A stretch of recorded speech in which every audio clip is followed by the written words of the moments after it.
Good evening, ladies and gentlemen. Welcome to episode 52 of Slice and Dice Dreadcast. I'm your host, Joey Colombo, coming in from Brooklyn, New York.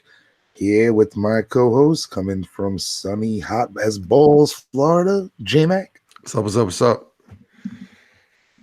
We'll kick it out west to another hot as balls area locale and Mr. Venom, Jerry Cortez. Greetings and salutations, and for the record, my balls are freezing.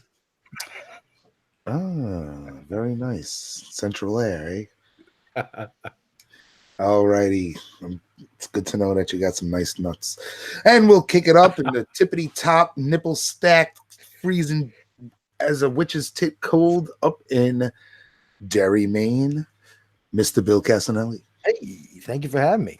Actually, it was a nice day today. We had nice 60-something degree weather. The sun was out. It was beautiful. Wow. That's awesome because it was raining and cold here in Brooklyn. Wow. I wish I was up there hanging out with you and Mr. King. But we won't be doing that tonight. We'll be hanging out with Bill. We'll be hanging out with Mr. Venom. We'll be hanging out with J-Mac. And we got a special guest here with us tonight. One half of Jerry Cortez's other podcast, No More Room in Hell, and Fresh Cuts, and half of the podcast on the Horror Affiliate Network, and a recent guest on the 22 Shots of Moods and Horror podcast, Mr. Michael Merriman. What's up, fellas? I appreciate you giving me the special guest tag as opposed to reluctant guest. Well, I mean, he meant special like the Olympics. Yeah, I'm training. Welcome to the show, Mike. Thanks for See my having me again, baseball? guys. And we're off to a great start already, being beautifully politically incorrect, as always, on the Slice and Dice Shredcast. And speaking of that, we're going to tackle two films tonight. In one, Falling Down, the 1993 Michael Douglas epic, or not, and the other 1993 epic, or not, California, starring Mr. Brad Pitt, Dave Duchovny, Juliette Lewis, and Michelle Forbes. Mm-hmm. We'll get to that haircut in a little bit. But on that note, we'll take a pause. We'll get into California. We'll get into Falling Down. But first, we're gonna do a little thing where we each pick 3 movies for upcoming episodes, and we're putting them in. Well, the cup is the storage, but we're putting them in the hat. Putting them in the hat. Slice and Dice was founded on doing random shit off of the streaming. Oh shoot! Papers That's the flying out. first one. And Fucked it all up. first one, whatever that is, and the other one, oh god, Sure, doing anything your ass crack that's undoubtedly hanging out of the back of your shorts right now. Welcome to the show, everybody. I apologize to all the YouTube viewers. We are offending people verbally. We're offending people visually with my ass crack, and that's that, folks. Hopefully, you're not leaving the show. 5, 6. Nah, if they were able to handle you in the Olaf pasties, I think the fucking ass crack shouldn't be a problem. So the two that flicked out of the hat would be 1982's Midnight. Ooh, John Russo's Midnight. Jesus Christ Almighty. And 1982's National Lampoon's Class Reunion. We're off to a good start, Bill. Right. Oh, God. All right. Come on, third one. Third one. No, we're only doing two Oh, episodes. okay. I was joking. So it's a Bill episode next week. So it's a Bill episode next week. All right. We'll get to those next week. And then you'll fill them up with other movies. And that's how we can do things for a little bit, folks. Keep the rotation going. The movies stay in the hat, correct? Yes. All right. Hat because you saw them fling out, but they are in the holding cup. All right. The rotation of pick, pass. Mm-hmm. Well, we won't tell you what else, listeners. You'll be surprised when they come out randomly on the Slice and Dice Shredcast. Until then, let's get into the thick of things. We haven't been on in a month. Last week, I think I fell asleep. I was exhausted. Yada yachts. Long story short, you know how we roll. We're taking it loose. We're having fun, and we're going balls deep. So Speaking of going balls deep, how you doing, Mike?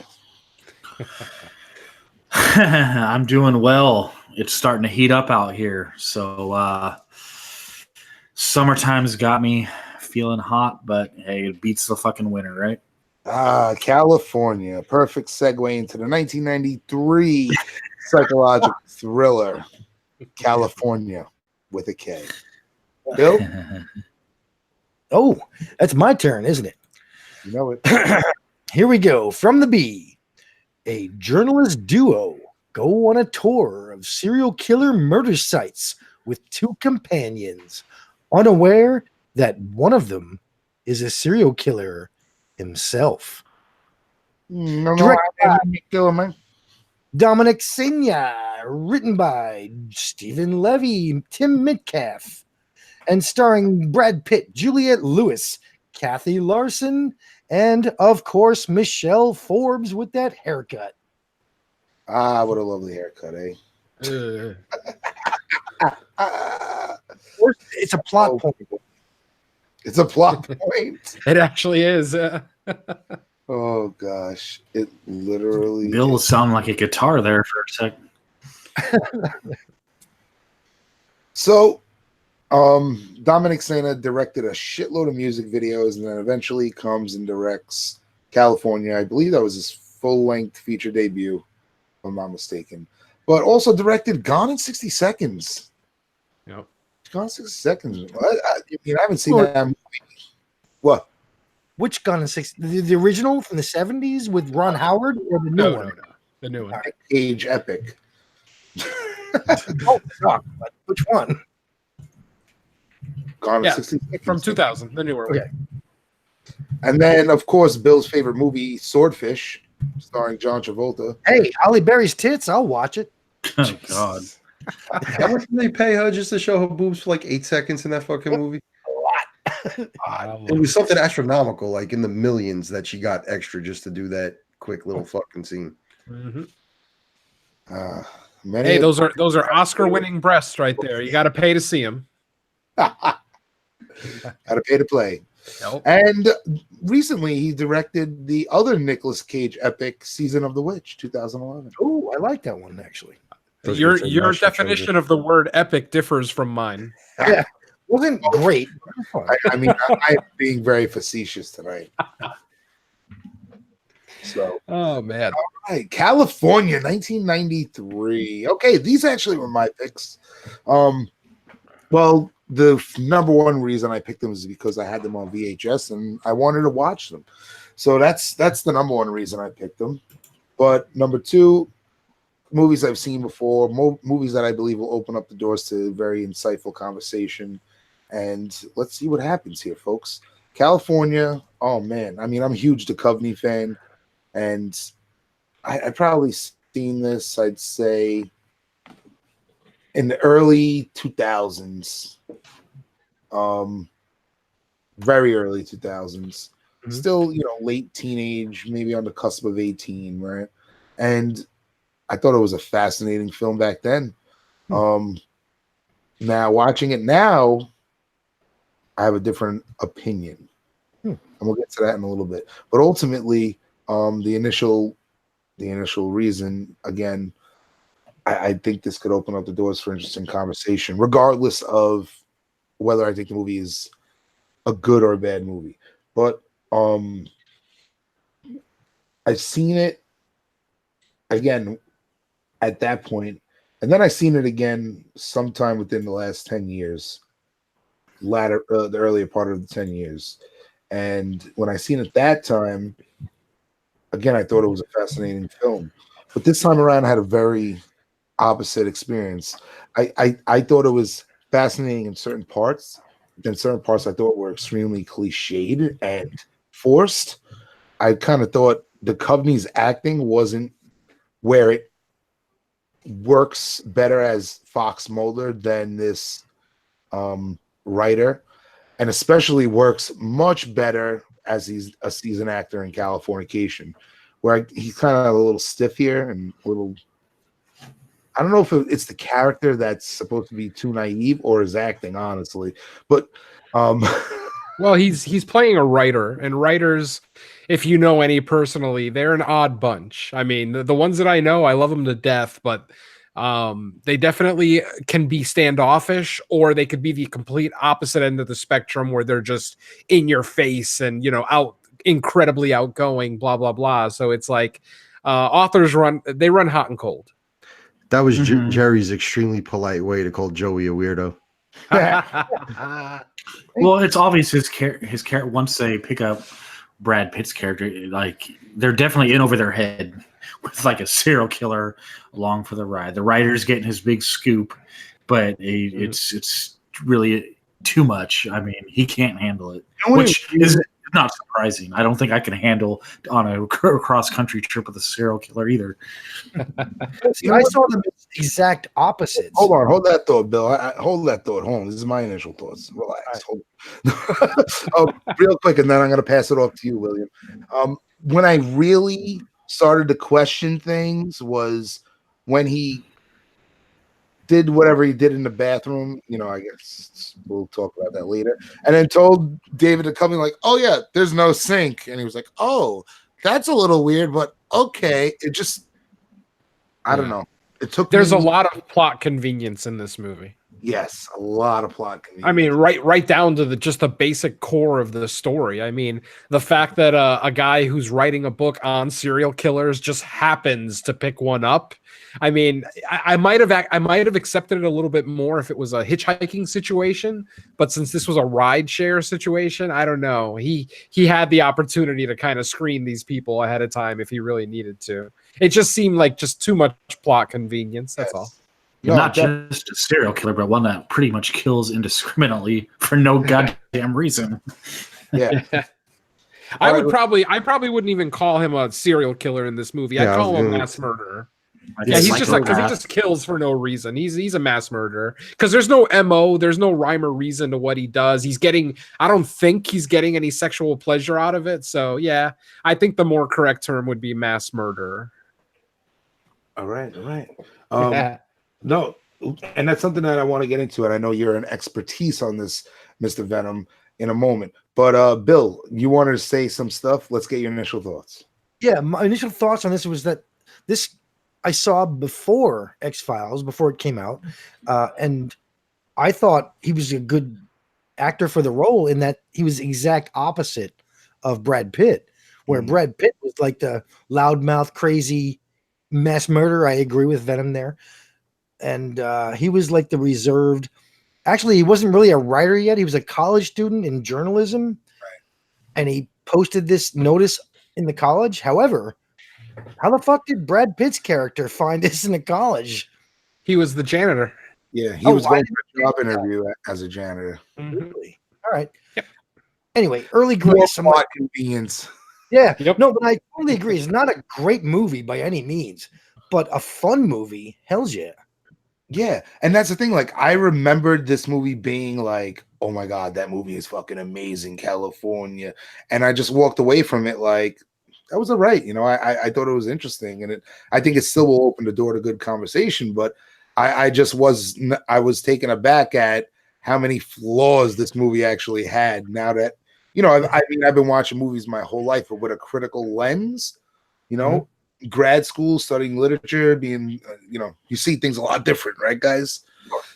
Decade after watching a movie. So, it was like, wow, I was very taken aback. My biggest problem, though, Joey, rather than what you just said, for me, the biggest problem was this car gets 8 miles per gallon. Yeah, I was like, what the fuck would put it on that? That was some fucking bad writing right there. Shit. But all right, let's kick it over to you, James. When you brought this up, I was like, oh, cool, California. And then I'm watching it and I'm like, I've never seen this fucking movie. I don't know what Brad Pitt movie I saw that I thought this was going to be, but it wasn't this. So I was like, oh shit, like this is like a first time thing for me. I have fucking no recollection of it. Like I said, I thought I seen it. I have a memory of seeing a movie with Brad Pitt in it from this time period that I thought this was going to be, and it wasn't it. But with that said, I mean, it was fun. I enjoyed it, but like you guys were saying about the plot conveniences and all that type shit. To me, I can't look at David Duchovny and think of anything other than the fucking X-Files. Like, I never ever watched an episode of the X-Files. When I Wow. look at David Duchovny, I think of his character on Twin Peaks. Ooh, And cross-dressing. yeah, exactly. David Duchovny doesn't look right to me outside of a dress. Like, he's an awkward actor in general. But for some reason, something about his character on Twin Peaks, whenever he actually wore a dress, he had a certain kind of kitschy confidence to him that made him a likable character. Like I said, I've only seen one episode of the X-Files ever, and I wasn't necessarily impressed or unimpressed with his acting chops, but I mean, you know, he did his job. It was all right. Have you ever Watch another episode? What's that? Californication? I've watched a couple episodes of that. I will admit he's gotten better. He's definitely he's got more charisma in that show. At least more confidence anyway. So yeah. Well, he has a presence in that show because by that time, you know, he's like world famous, so you could tell he has a screen presence that he didn't have in the early 90s. Agreed. The only things I remember him from was "Don't Tell Mom the Babysitter's Dead" and Beethoven. He played an asshole with both. Wow. And Beethoven? Never saw either one.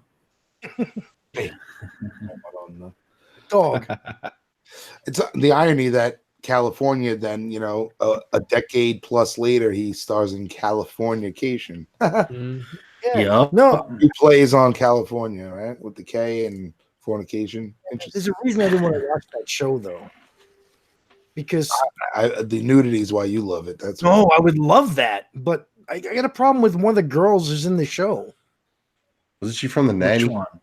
She was the baby or the kid, not baby, but little girl from Hand That Rocks the Cradle. really. Yeah, she Oh, was on the yeah. nanny. I don't know. With fucking Fran Drescher, the Go watch that. Come on.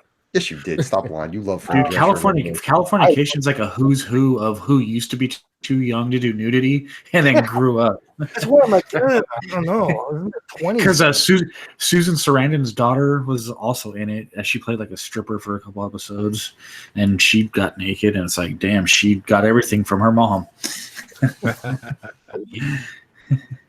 So, all right, what do we got next? Let's kick it over to Mr. Venom. You want to chime in a little more on your thoughts? All right. Well, I'm almost exactly where you are, Joey. When I saw this, when it was new, I didn't see it in theaters, but when it hit home video and I saw it probably in like '94, I definitely enjoyed it way more now than I do now. Excuse me. And I think that's got more to do. I don't think it has to do with how the movie aged so much as how we aged as viewers. Because you watch it when you watch it in your 20s, you kind of see yourself more as, you know, either the Juliette Lewis or Brad Pitt roles, you know, the more wild and free, I don't give a shit, I'm going to do whatever the fuck I want type characters. You know, that's cool to you.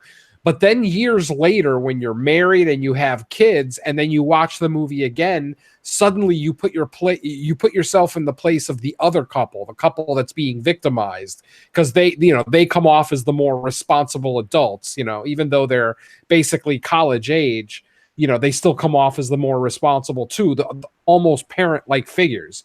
And especially with the female character, she definitely tries to be a mother figure for Adele in the movie. And that kind of, like I said, it kind of changes your attitude on how you look at them. So anyway, back to my initial thoughts on the original viewing. Like I said, I loved the movie, absolutely loved it, thought it was fun as hell. On this viewing, I found myself just being frustrated throughout most of the movie with just the situations that these people would get themselves in. David Duchovny not growing a pair of balls earlier in the film. And then even later in the movie, which I'll get into a little bit later, there are still yet more terrible decisions made by Duchovny and his whatever girlfriend, wife. So yeah, I mean, I think a big part of it too is that now that we're all, none of us were podcasters when we first saw it. And now that we're podcasters, we look at these films with more critical eye. So we're noticing things like plot holes, things like unbelievable scenarios, things like that. And it kind of takes away from the film. Whereas when you're younger, you're not thinking about that. You're not thinking about the movie at an artistic level. You're just watching it for a good time. You want to get away from reality for an hour and a half, 2 hours, and just, give yourself up to this movie, which is still good. I'm not going to say that it's suddenly a bad movie because I got older. It's just a very, very different movie now. It represents two completely different things based on when I saw them. So, yeah, that's that. And you know what? Real quick before we go to Michael, this concept would work a lot better now with technology and be more feasible, because I think the concept is extremely interesting. Two couples, one, studying this kind of stuff, especially now with true crime. This actually should get a fucking remake, dude. Yeah, and make Duchovny a podcaster now instead of a writer. Oh man. Excellent. Cross-country podcast. I mean, it might come off a little bit too close to the Halloween remake from last year, but who cares? Whatever. But not to go too far on a tangent, I was very interested in those characters and that whole part of it, and they didn't go far with it, which I was a little let down with. But all right, Mike, let's get your initial thoughts and experience with California. Yeah, I saw this back in the 90s. I was probably way too young to be watching it because it came out in 93. I was 13. So I probably saw it around 14, 15 when it got on video. I liked it. Now watching it, the cast really drives the movie. The story is interesting. But like Venom said, some of the scenarios get a little unbelievable over the top. Some of the circumstances, run into some issues. I still think there's a good movie there to be had, though. I like the concept. Is it me, or is Juliette Lewis pretty much like the number one 90s jailbait actress? Like almost all her roles in that era, she plays like is she old enough or is she not? Because you got like this, Natural Born Killers, Dust a year Till later, Dawn. actually, yeah. In the Cape Fear remake, she plays that kind of character, kind of. So she's really perfected like that kind of character, though, where it's like enticing, but you don't know if you should go there unless you're a serial killer and you just don't care and you're gonna pick her up anyway. But like I said, I still enjoy the movie because I think the cast is strong. But yeah, this actually might be a good candidate to get remade. Yeah, I can see it. All right. So let's go down the rabbit hole with this one. Man, I mean, we talked about the plot holes, but let's talk about some positives that this movie brings to the table. I mean, Brad Pitt, obviously, I mean, dude, this is 1993. He is not the Brad Pitt of today. He is not the Brad Pitt of 2000.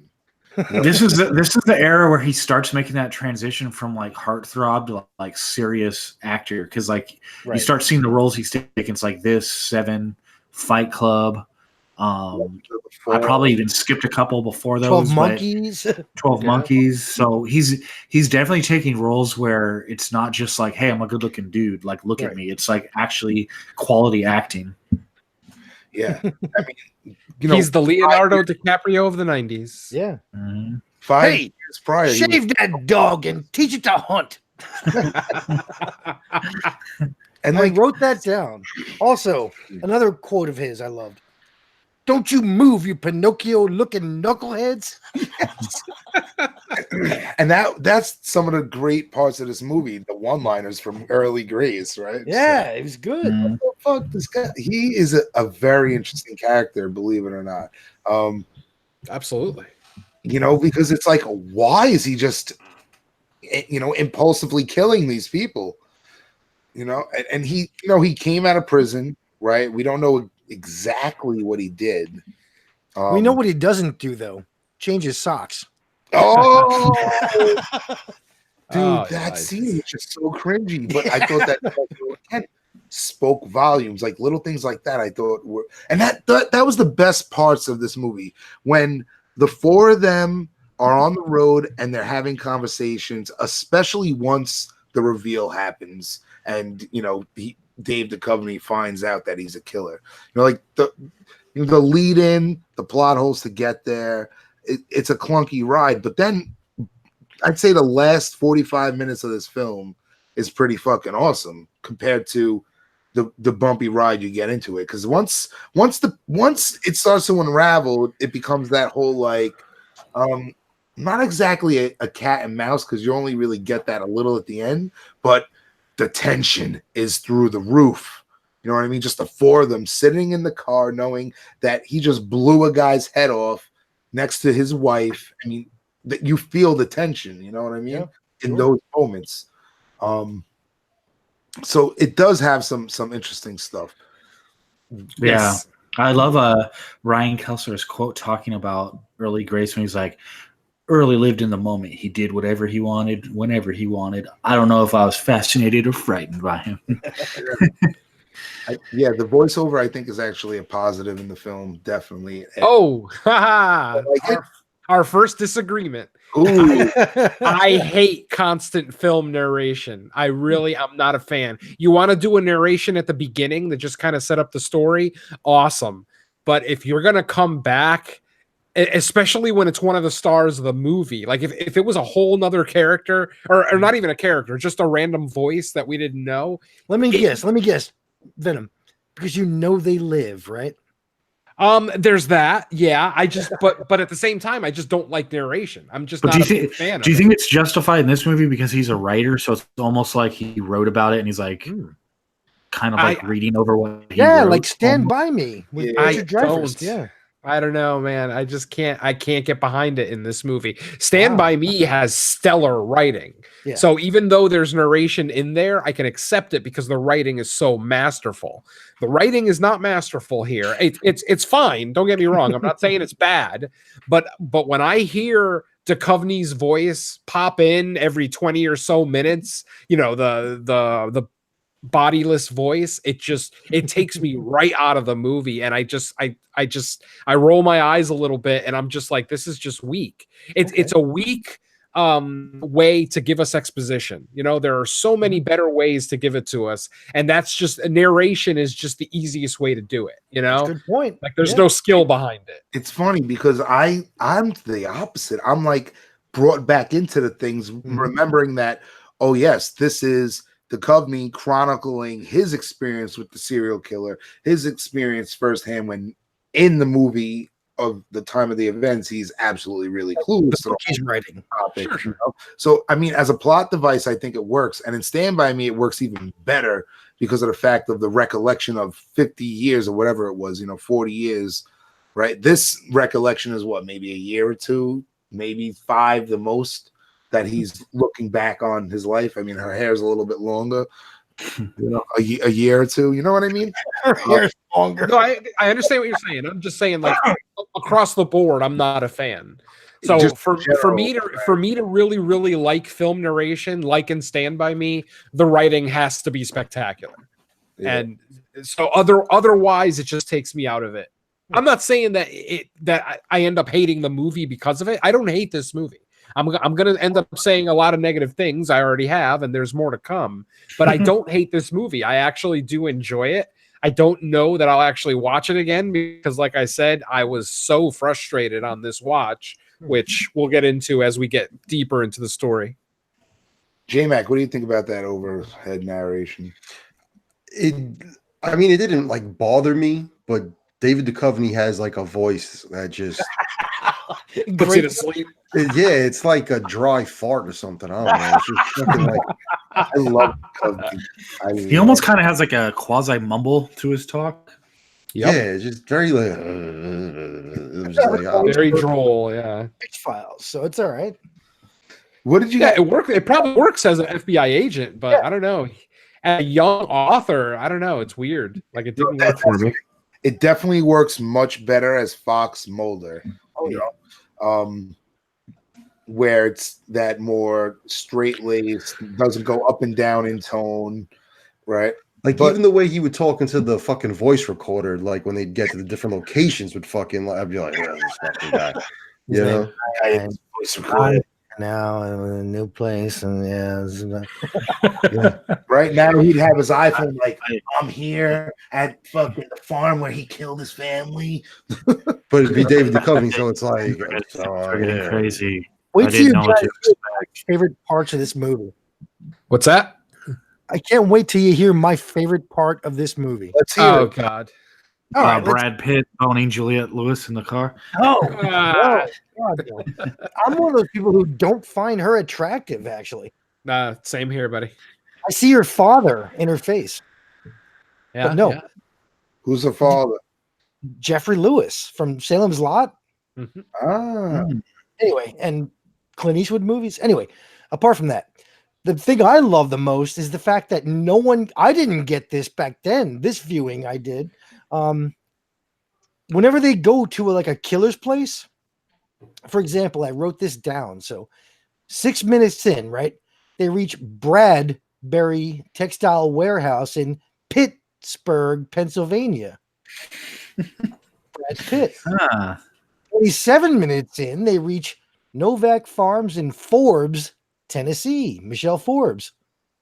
Hour and 6 minutes in, they go to Lewiston Abattoir in Mount Juliet, Texas. Oh, jeez. And finally, 1 hour and 22 minutes in, they finally land at Davidson Mine in Dew Cove, Nevada. Okay. Dove Cove, Nevada, right? So, are you trying to make me like this movie less? Yeah, I was just about to say I changed my mind. I don't like this movie. I love that shit, dude. Anyway, It's terrible. Wait a minute. So, Oh wow. just to set the record straight, these are all fictitious serial killers, yes, all of but them. not fictitious locales. Somewhere. Unbelievable. I don't know if this is Juliet, Texas. Well, maybe that's why they had to There call is it a Juliet. California with a K. I just saw, and that was a question I wanted to bring up. Why would a K? I'm assuming for kill. Yeah. Because- I Or think because so. they're racist. If it had 3 Ks, then they're just talking about Huntington Beach, California. California. he did rock the Confederate flag, right? Oh yeah, it's on his hat. I'm looking at it right now. Well, he's a Southerner, so yeah, they all have that. Yeah, that was just his rebel flag hat. Don't stop trying to justify it. I think Brad Pitt had worse things going on than possibly being a racist. I mean, his character, not him, Well, but- possibly. We know he's a racist. Well, he seemed to kill indiscriminately, so that's a plus, right? yeah, I suppose. He didn't see color when he murdered. How about that guy he killed in the backyard and like dug 2 feet, his hands sticking out. Yeah, that was nuts. That was a quick escape job, so it's almost understandable. But yeah, I don't understand why he wouldn't just throw him in the trunk and then just take the car with him and dump it on the road. Yeah, That was weird. That was another one of those odd decisions that. And granted, Brad Pitt is playing, a psycho, so I'm not going to question a psycho's, mentality, their logic when they're trying to solve problems. So Yeah. I'm more concerned with the quote unquote normal people. Speaking of logic, I'm like, why? He just fucking knifed the shit out of this dude. Why is he not covered in blood? Yeah, true. It was very he was convenient that it didn't get on his clothes, on his fucking shoes. Like, nothing. yeah, just I stab you in the part of your body that should be squirting shit all over me. And Well, nothing fucking I matters. question when he killed the landlord. Did he do it the next morning, or did he do it that night before he dug the hole? Yeah, That's good a call. question. And that hole was excessively large too. It's like, what are you burying a fucking Cadillac? Large, I thought but he- not Body. Yeah, it seemed like he just got lazy when he was covering the body up, or he probably just had to hit the road, whatever. Yeah, it was definitely a rush job. Yeah, not the most okay. So now He was a serial killer, not a serial digger. What exactly is a serial killer? Can we get a definitive definition off the internet? Same MO. You should be able to, yeah. Usually they have an MO, they have a certain modus operandi that they how they kill their victims, how they stalk them, things like that. I mean, when you're just an indiscriminate killer like a Mickey and Mallory type, you're just a mass murderer. You'll just as easily, put a bullet in someone's head as give them a nickel. So free killer, like Henry Lee Lucas, as opposed to like Jeffrey Dahmer. Exactly. Yes, thank you. Exactly. I think Jerry said it before. There's no rhyme or reason to the people he kills. He's just getting pissed off and killing a bitch. It's not like he's just an angry boy. Female with long brown hair, and I need to kill her because she reminds me of my fucking mother who beat me and shit when I was little, or some wild crap like that. I have a question about this movie. Sure. They don't show it, so I don't know. But I'm still like, did he rape her at the end, or did he just torture her? I don't know. Oh, I think he absolutely raped her. Yeah, I took it as he raped without her. a shadow of a doubt. I mean, you could even see it in Duchovny's face And when her- Duchovny looks at her. Once he sees her reaction to just being touched by her own boyfriend, he knows instantly that there's not a doubt in his mind at all. I thought so too. I wasn't sure. It's crazy because I never realized that until this viewing. This is my third viewing. And also at the same time, when I noticed this movie's very conservative. Like, I don't think we get any nudity, or maybe very You little. see a titty in the picture when he's looking at the photos that she did. Oh, Juliet flashes him early in the movie. Oh yeah, she pulls a titty out. One single A cup. Yep. A single A cup for you. Gore. But even the gore, it's not that gory. No, I mean, not at all. It's a violent movie, but it's tastefully done for whatever that's worth. Right. You could see this, the studio influence definitely, this shit could be balls to the wall, Yeah, it's more tonally rough than it is like graphic rough. Yeah. It's definitely more Texas Chainsaw Massacre than Hellraiser. Yeah, good call. So many shots of like dark industrial looking locales, right? Broke down farms that are dark and dreary. I mean, the trailer park, their trailer. I mean, everything has a somber tone to it. Definitely, considering a lot of it is filmed, I'm assuming offset, right? Yeah. Not on a set. That it looks pretty damn good. They got some nice dark shots that you can still see everything, even though it's dark. Where other films you'll watch a dark scene and it's like, what the fuck is going on here? Yeah. You know what I mean? In fact, you're right. I want to bring that up. The bar scene I thought was shot masterfully. The bar scene was awesome. Yeah, that was good. And it's the one moment where you're like, kind of like root for early. You're like, all right. But I think I felt like they were trying to get us to root for him through most of the movie, like as like the lovable fucking mass murderer. You know what I'm saying? Like the dumb shit that would come out of his fucking mouth. Like, I mean, Mike and Jerry, you live in California. Like, do you guys really not have speed limits? And does the government pay your first month of rent? And you can just keep moving from house to house and never have to pay your rent ever. That's funny. Like that shit made me fucking laugh. I chalk that up as more of his manipulation to just control Adele. Oh yeah, absolutely. I mean, he's very calculated. He knows what he's doing. He's like, hey, Bri, like, dude, you just met this guy. You know what I mean? Like classic. Oh, let me help you. Make sure everything's all good. Like I'm the good guy type spiel. Oh yeah, he even called him sir when they the first couple of times they met. So he was definitely trying to get on his good side. Oh yes, manipulation. Let's talk females here. Michelle Forbes. Okay. Yeah, sure. I'm sorry, I gotta say it. I fucking hate Juliette Lewis in this movie. I can't fucking stand her. I feel like, I mean, I understand that she's basically playing a borderline retarded, uneducated Southern woman, but she's literally a 10-year-old in this movie. I mean, there's scenes where she'll just start dancing for no reason. There was a scene when she was walking up to the last house that they were at where the shit hit the fan, where the wind starts blowing really hard, and she starts making these mannerisms like she's a child. Like she's fascinated with the wind, and it's like, I understand that's the role, and that's what they were going for, but they just went way too over the top. You could have made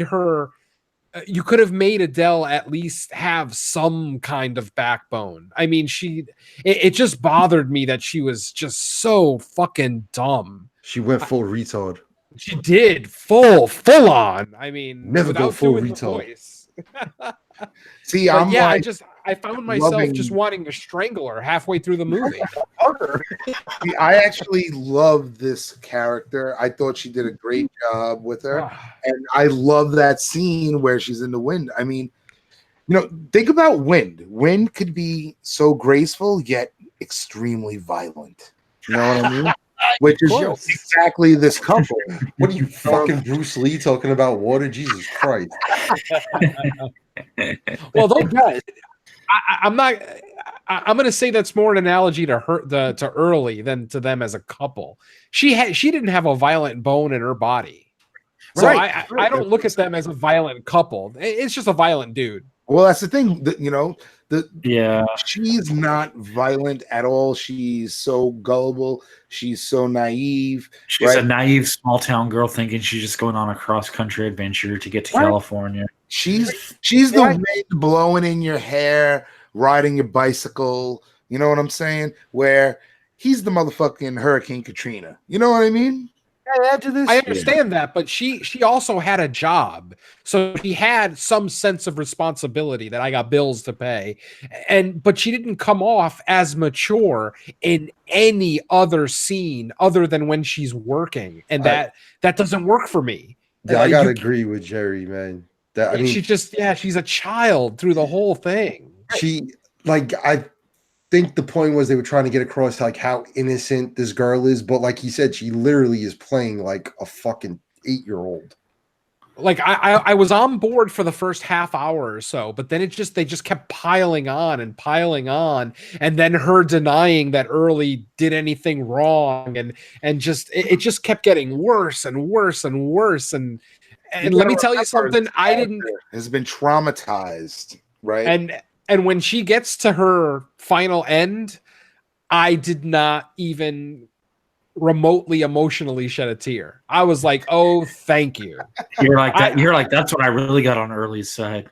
Oh man, about the only good thing Early did this whole film was shut her up.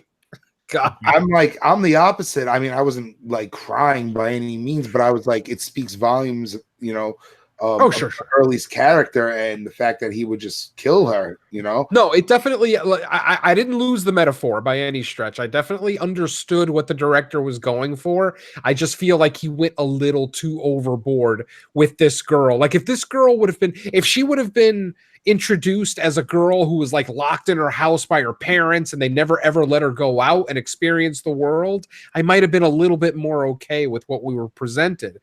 But this girl has a job. She's a fucking adult, but she acted like a 10-year-old. And I understand. She does her job. She's a fucking waitress in a little diner that has one customer. But it's still a job. Like I know 12-year-olds that work at supermarkets. I go into CVS and I see people who have mental disabilities like my brother working there. You know what I'm saying? Like, I'm. You gotta remember. I mean, I think more than responsibility is she's trying to escape everything. She's traumatized. She's emotionally damaged, psychologically damaged, and was physically damaged in her past and presently by Early. You know what I mean? That's another thing. How is she so childlike after experiencing what she experienced? How did that not harden her? Probably refreshing. It does. That's what it's the escapism. It's the denial. It's blocking it out with cactuses and all the wind. You know what I mean? And again, to go back to the wind, the wind, it means so many different things. It means discovery. It means changing. It means sweeping away, getting rid of the old, and she can't do that on her own. You know what I mean? But the wind standing there in that moment gives her that moment of grace, that moment of serenity, where she doesn't feel like she's in that moment. Her eyes are closed. She's in another place feeling great, good, and not the shit that she feels 24/7 in daily life. Yeah, kind of like a child does. Yeah, exactly. Like I said, there was too much about her life, both with what she dealt with before, having a job, dealing with her parents. It felt like she had no responsibility whatsoever. Listen, if they would have presented her as having a mental disability or a learning disability, I might have accepted it a little bit more, but they didn't. They presented her as an adult woman with a job who was raped by 3 guys early on. It's just all of that put together doesn't create Adele in the form that we got her in. The 2 and 2 don't add up to 4 in this movie. And that's all I'm saying. Can I give my 2 cents, please? Please. Of course.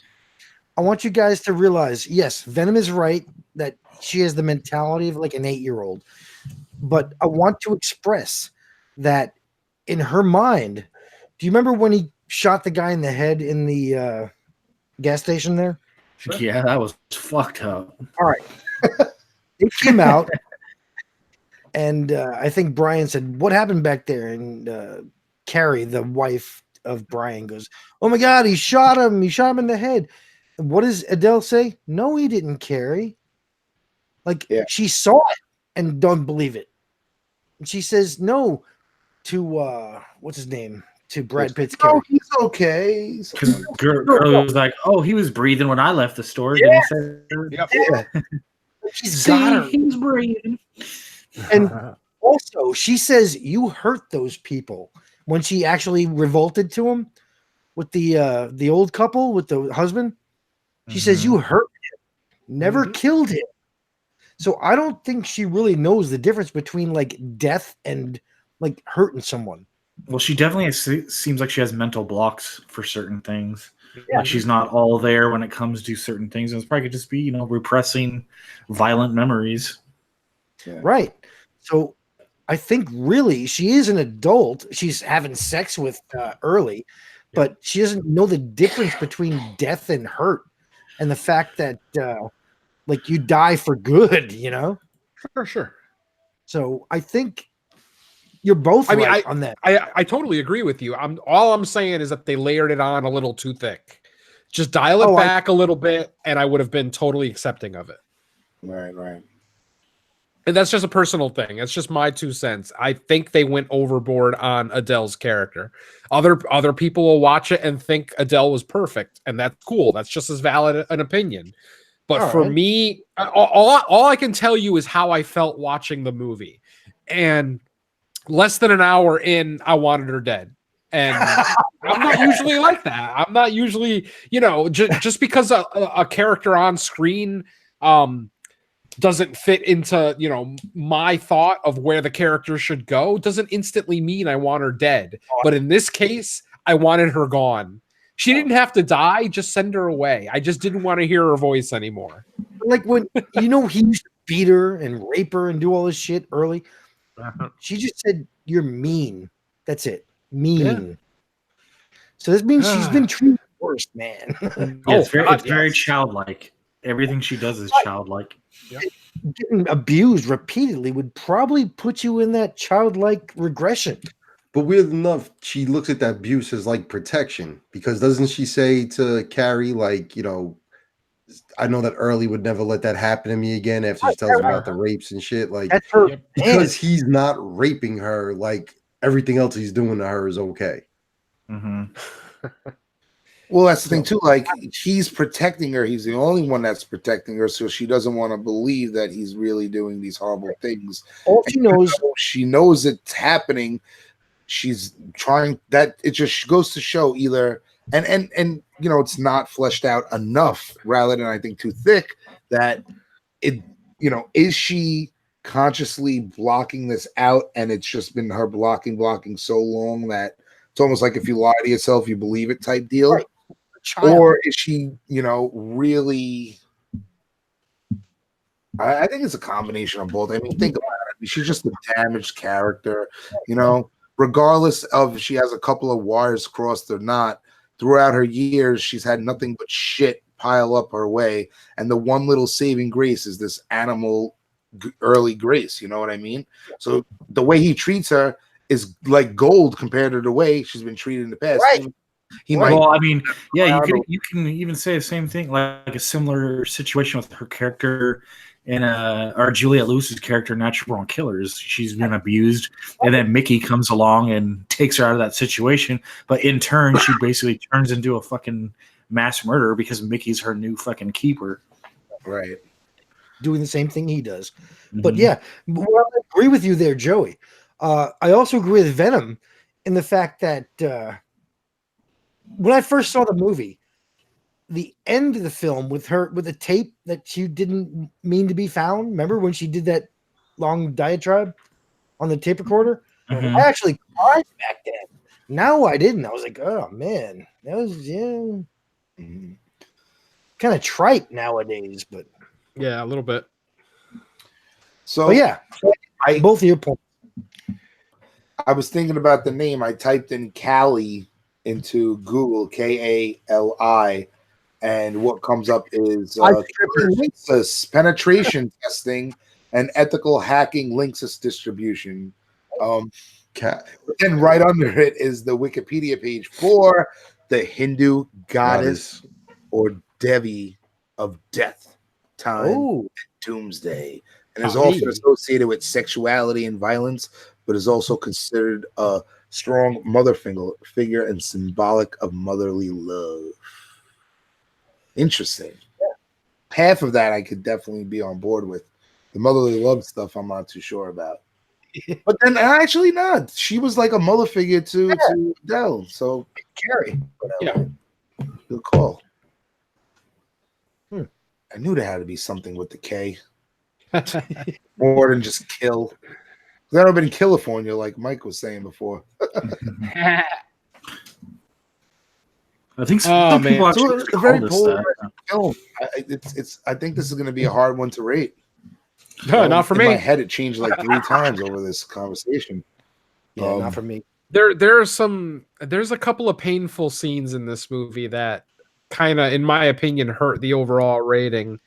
And I don't want to come off as misogynistic, hopefully I don't. But man, the scene with Carrie and Adele bonding, when they were drinking and doing each other's nails, that whole scene was painful to me. Like I thought you were going to say doing each other. I was like, wait a minute, I missed something. No. Yeah, I wanted to skip over that scene like 1 minute into it. I'm just like, this is just here you have a strong, intelligent woman basically talking to an 8-year-old, and it's not compelling conversation. I understand that she reveals some cool plot points. That's where we find out that Early's being abusive. That's where we find out that she was raped. So I mean, there's some good exposition there, but a lot of it was just it was a chore to get through. Let's just say that. Right. Well, I think like Carrie, she's like trying to be friends with her, and I think just as the conversation goes, she's realizing like this girl is freaking messed the hell up. It's a lost cause. Yeah, these people are wet. Like this road trip ain't gonna fix those issues. Well, no, she knows she can get information out of her. Oh yeah. And just like everybody else in Adele's life, she's being manipulated by them. Yeah, but who does Adele have to look up to? Early. Now she's got Carrie. Hence the hair cutting. Yeah. Oh God. Well, you think that's? I thought Early cut her hair like that because he was trying to make her look like Carrie. Yes. Don't forget, Early cut her hair. She didn't do it herself. Early did cut her hair. You're right. Did it really early. But then she ends up saying that she likes it after the conversation. He did it. That's right. Well, she mentioned it when they first met. She said, "I like your hair." So I mean, obvious. Early does it after he sees her taking pictures of them having sex. I don't remember the exact order. But that's another fucking scene I have a problem with. Yeah, I don't understand why Carrie did that. Like, it doesn't make any sense. She's already suspects that this guy's a fucking psycho. Yeah, but so why not do something else to antagonize him? Maybe she was impressed how far her legs were pinned back. I don't know. No, I think she was turned on by fucking Early because David Duchovny's such a little pussy in this fucking movie. She's looking at Early like he's a real man. Yeah. It's juxtaposition, Joe. But it's weird because I every don't time know with that she's an artist, you know, she's like a bougie fucking yuppie artist, and it's like, oh, I could capture these two hicks having sex in a car in the fucking farm, and like it's art, you know what I mean? I think that shit's there too, but I think Free love she countryside. was showing she was fucking sexually attracted to fucking Early's disgusting ass. I don't know. I kind of didn't get that at all. That's what I was thinking. Because she was watching them a good little while before she decided to start taking pictures of them. and it is kind of a common theme for women to like men that are not good for them. Right. So it kind of falls into that too. I mean, I don't know about the attraction thing. I didn't really see it either, because every time Early and Brian would do something quote unquote macho, she would get pissed off about it. You know, they Right. went to the bar drinking and got into a fight. They were shooting guns. Yeah. You know, every time they did something even remotely manly, she got pissed off. So I don't know Fell if she, for it. He's like, yes, man. exactly. She's like, I don't want no low testosterone, fucking testosterone. Sorry, beta male. I want fucking Early. yeah. I will agree with J-Mac that she probably did kind of how can I put this? She probably wanted to get fucked the way Early fucks, because I can't imagine David Duchovny, you know, is gonna have wild fucking monkey sex, you know? Duchovny's like, all right, through baby. it, David Duchovny would be like, yes. Oh, yes. Oh yeah. Okay, Fucking Yes. bend over bananas now. dog sex. Take me with that strap on, baby. Oh god. She's tired of fucking strapping on and pegging that bitch every night. Oh god. He's like, the truth is in here, baby. Oh, Oh boy. of the night, my Oh friend. god. I'm sorry, but the image of David Duchovny getting pegged is just awful. It's nightmare fuel. I think it's It's time his- to just move Because on. you know even his sex noises are boring as fuck. Yup.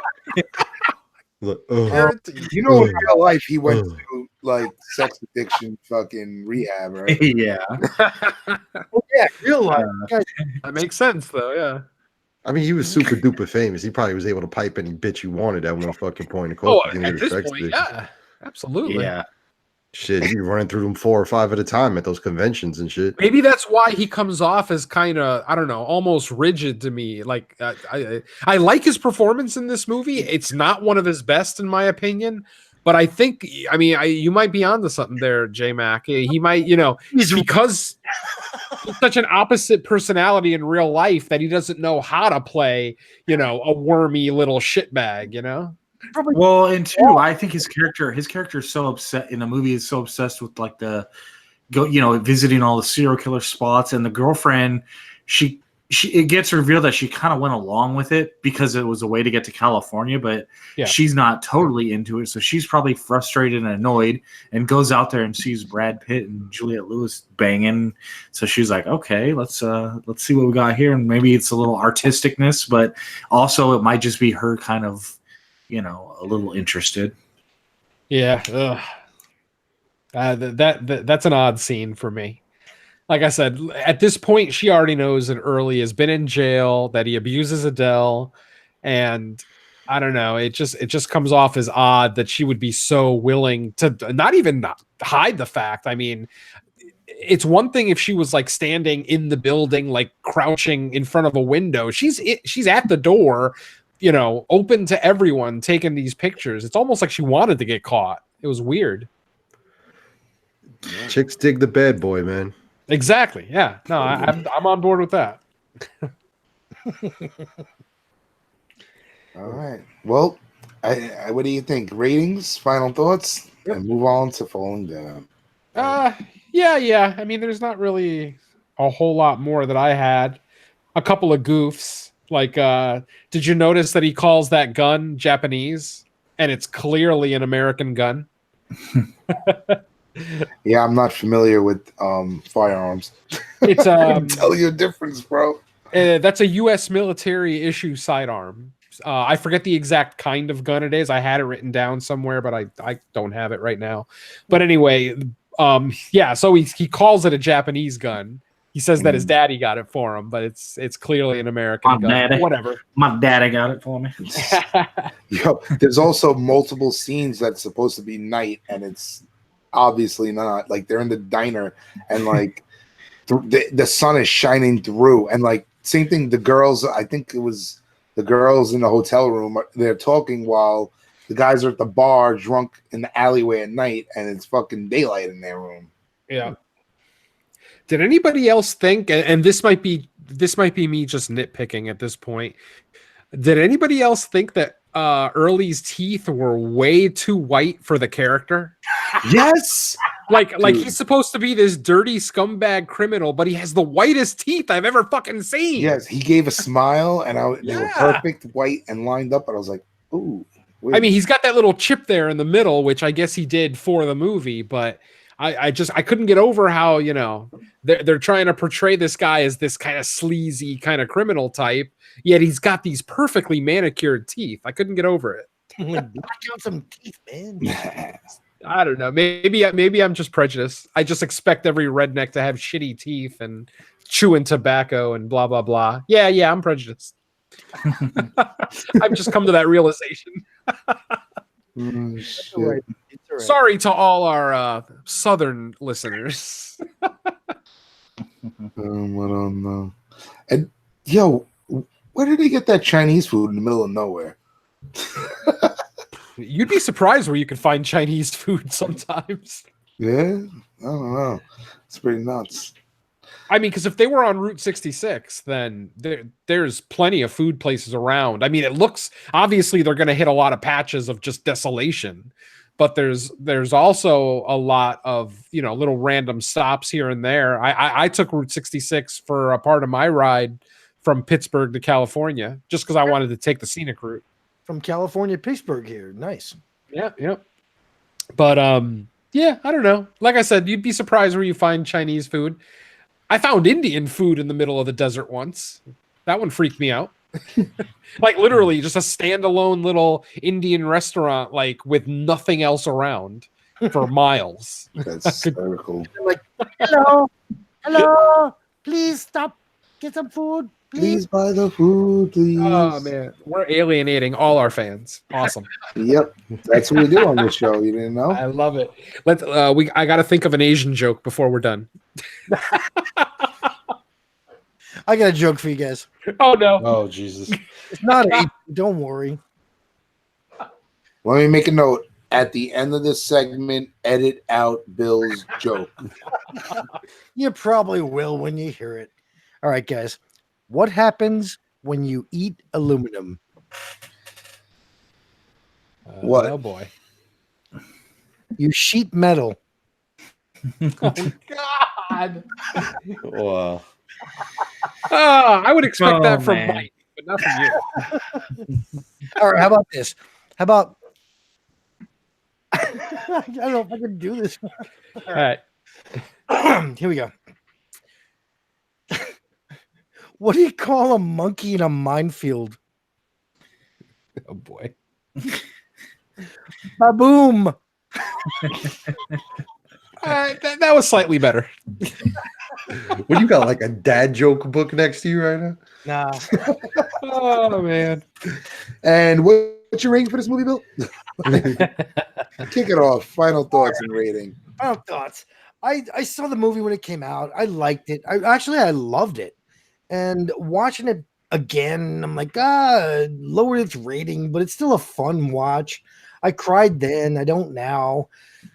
No gore. One tit with a girl I have no fucking interest in. So I'm going to give it a 7 for, I love the idea of it. 7 out of 5. Wow, that's great. Yeah. Which makes it a 3.5. All right. J-Mac? I'm gonna go with like a 3. You know, there was some parts that were enjoyable. You know, I meant to ask you, man, what the fuck was she stealing cactuses for? Did I miss something? Because he wouldn't let wouldn't let her take her cactus with her. Oh, so she just needed a fucking cactus. All right. I don't know. She had a thing for cactuses. Cacti, excuse me. Yeah, Guys, but come on. Think about the symbolism of a cactus here. No, don't. boy. Fucking but like the gas station scene, the fucking, and what was that dude wearing, like a stadium buddy that he was fucking draining into the the fucking thing. Oh, Put up on the urinal and shit. Like, dude, what the fuck? yeah. Somebody had a catheter. Yeah. Fucking. So, just to throw a wrench into things, Uh-oh. Cactus has a symbol of maternal love. And she does actually speak about her mother. That's true. I'll give you that. And how early murdered her. No, I'm kidding. Yeah, but Oh boy. the fucking when Early was sticking his tongue through the fucking picture, so it looked like he was eating the chick. That shit was kind of fucking funny. Yeah, Early had the best comedy in the whole movie, honestly. I Yeah. mean, Oh, yeah. I totally agree. He had some great lines, some lines that had me rolling. Yeah, and that's the thing. Like, did they unintentionally make comedy here? You know what I mean? Because I found myself laughing at this guy multiple times too. Actually, I think fucking Brad Pitt just ad-libbed shit and they loved it and rolled with it. Yeah. Honestly, Yeah. he's a funny dude. I mean, from what I understand, a lot of his stuff from 12 Monkeys was ad lib too. Really? A lot of his like hysterical rants. Yeah. I mean, to me, he's like the whole bright spot of the fucking movie. Like Yes. the Coveney, Oh, just yeah. kind of wooden. You know, the other chick was looking crazy with her hair and shit, and then fucking like the whole thing you said about Juliette Lewis before, kind of Yeah. doing the innocence. Yeah, I totally agree with you. This movie is very reminiscent of a movie that Mike and I recently reviewed from Hulu called I'm Just Fucking With You. It was their April Fool's version of the Into the Dark series. But that movie, I felt that movie was like the same thing. That movie was built on one performance. Our main antagonist, Chester. The movie was basically made was made and broken by him, and I feel the same way with this one. This one's all about Brad Pitt. I mean, if there's no Brad Pitt here, I can't even say this is even a good movie, let alone a great one. So your rating? I'm right with J-Mac, or no, I'm with Bill actually. The stuff that this movie does well, it does very well. I think the cinematography through all the desert locales all look great. The score, the sound design, multiple performances in the movie. Despite me having an issue with Juliette Lewis and a little bit with Duchovny, for the most part, I was okay with the performances here. So like I said, I'm right there with Bill. 3.5 out of 5. All right, and Michael? I'm going 3 out of 5. It's still a fun movie. I still like the performances for the most part. I don't like it quite as much as I did before, but I would still say check it out for that. Get a good idea of that era of Brad Pitt. Kind of look up his stuff from those years if you're not already familiar, and see how he kind of made that transition into serious actor. All right. Oh, just quick. Fucking, like I said, I forgot. I had thought that I saw this and I didn't. When I was trying to find out what movie that I fucking was confusing this with, I came across somebody wrote like comparing this to fucking Silence of the Lambs. What? Like movies of the 90s like this and Silence of the Lambs. It's like, what? They're not even on the same fucking planet. So you watched Silence of the Lambs for this, right? Yeah, I did. I was like, fuck. 2 stars. I wish. The hell is Anthony? Anthony Hopkins. I thought Brad Pitt was in this movie. Oh, I really had a tough time rating this, and honestly, I'm gonna be honest here. I'm going 3 out of 5. Surprisingly, right? Jerry went higher than me. I thought I would be higher than him, but I don't know. I'm very torn with this movie. I was let down. I think it's above average, but I don't think it's a great film. I think it's a good film. I think that these little mishaps in the movie really detract from it. I mean, just the fact that you take these characters, you make it a very convenient that it's very convenient how they meet each other. We talked about the plot device, but like, think of what if they like experimented with fate, right? And like maybe I'm not saying it's supernatural and shit, but just explore the theme of fate in the movie, and then the whole way they meet makes a lot more sense. You know what I'm saying? And I think it would work better and become a stronger film. Brad Pitt, the obvious shining star. I'm a fan of Duchovny. He does a solid job. You know, he doesn't do anything special, but he covers the bases. I think Juliette Lewis did a great job. Michelle Forbes, any short-haired chick could have really played that role, honestly. She was nothing special to me. But another thing that would have benefited would have been a better soundtrack/score. Phenomenal cinematography, but man, what a weak soundtrack/score. So all in all, 3 out of 5. Right I on. like the score. I did not like the soundtrack. Agreed. Yeah. All right, everybody. Let's take a trip from California to California, where we're going to cover the other 1993 California film, Falling Down. Oh yeah. Bill, take her away. California? No, falling down.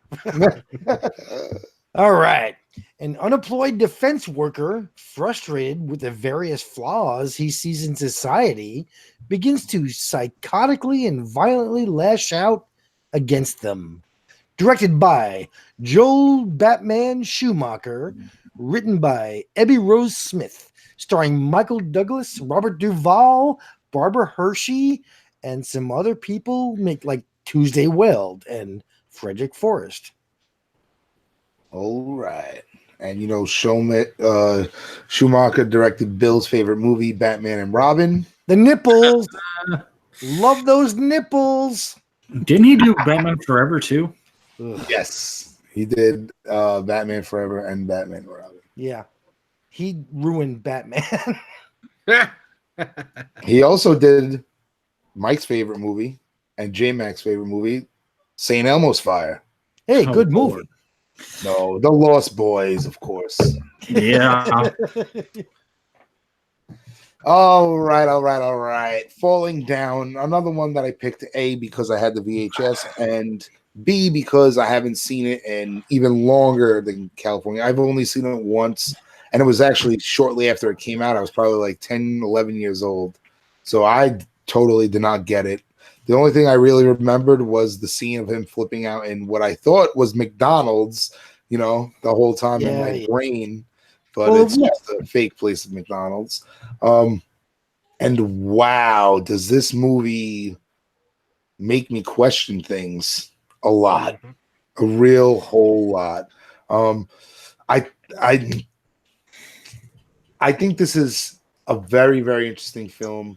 I think it takes, you know, it's interesting seeing it now in 2019 where it holds up extremely well, but I think in a different manner where this character was kind of like, I always remember like just talking with people like, not like, oh, he's the man, but like, oh yeah, Michael Douglas is awesome in Falling Down when he fucking, you know, you just, the iconic, you know, poster of him standing on the little hill or whatever with the briefcase and the shotgun.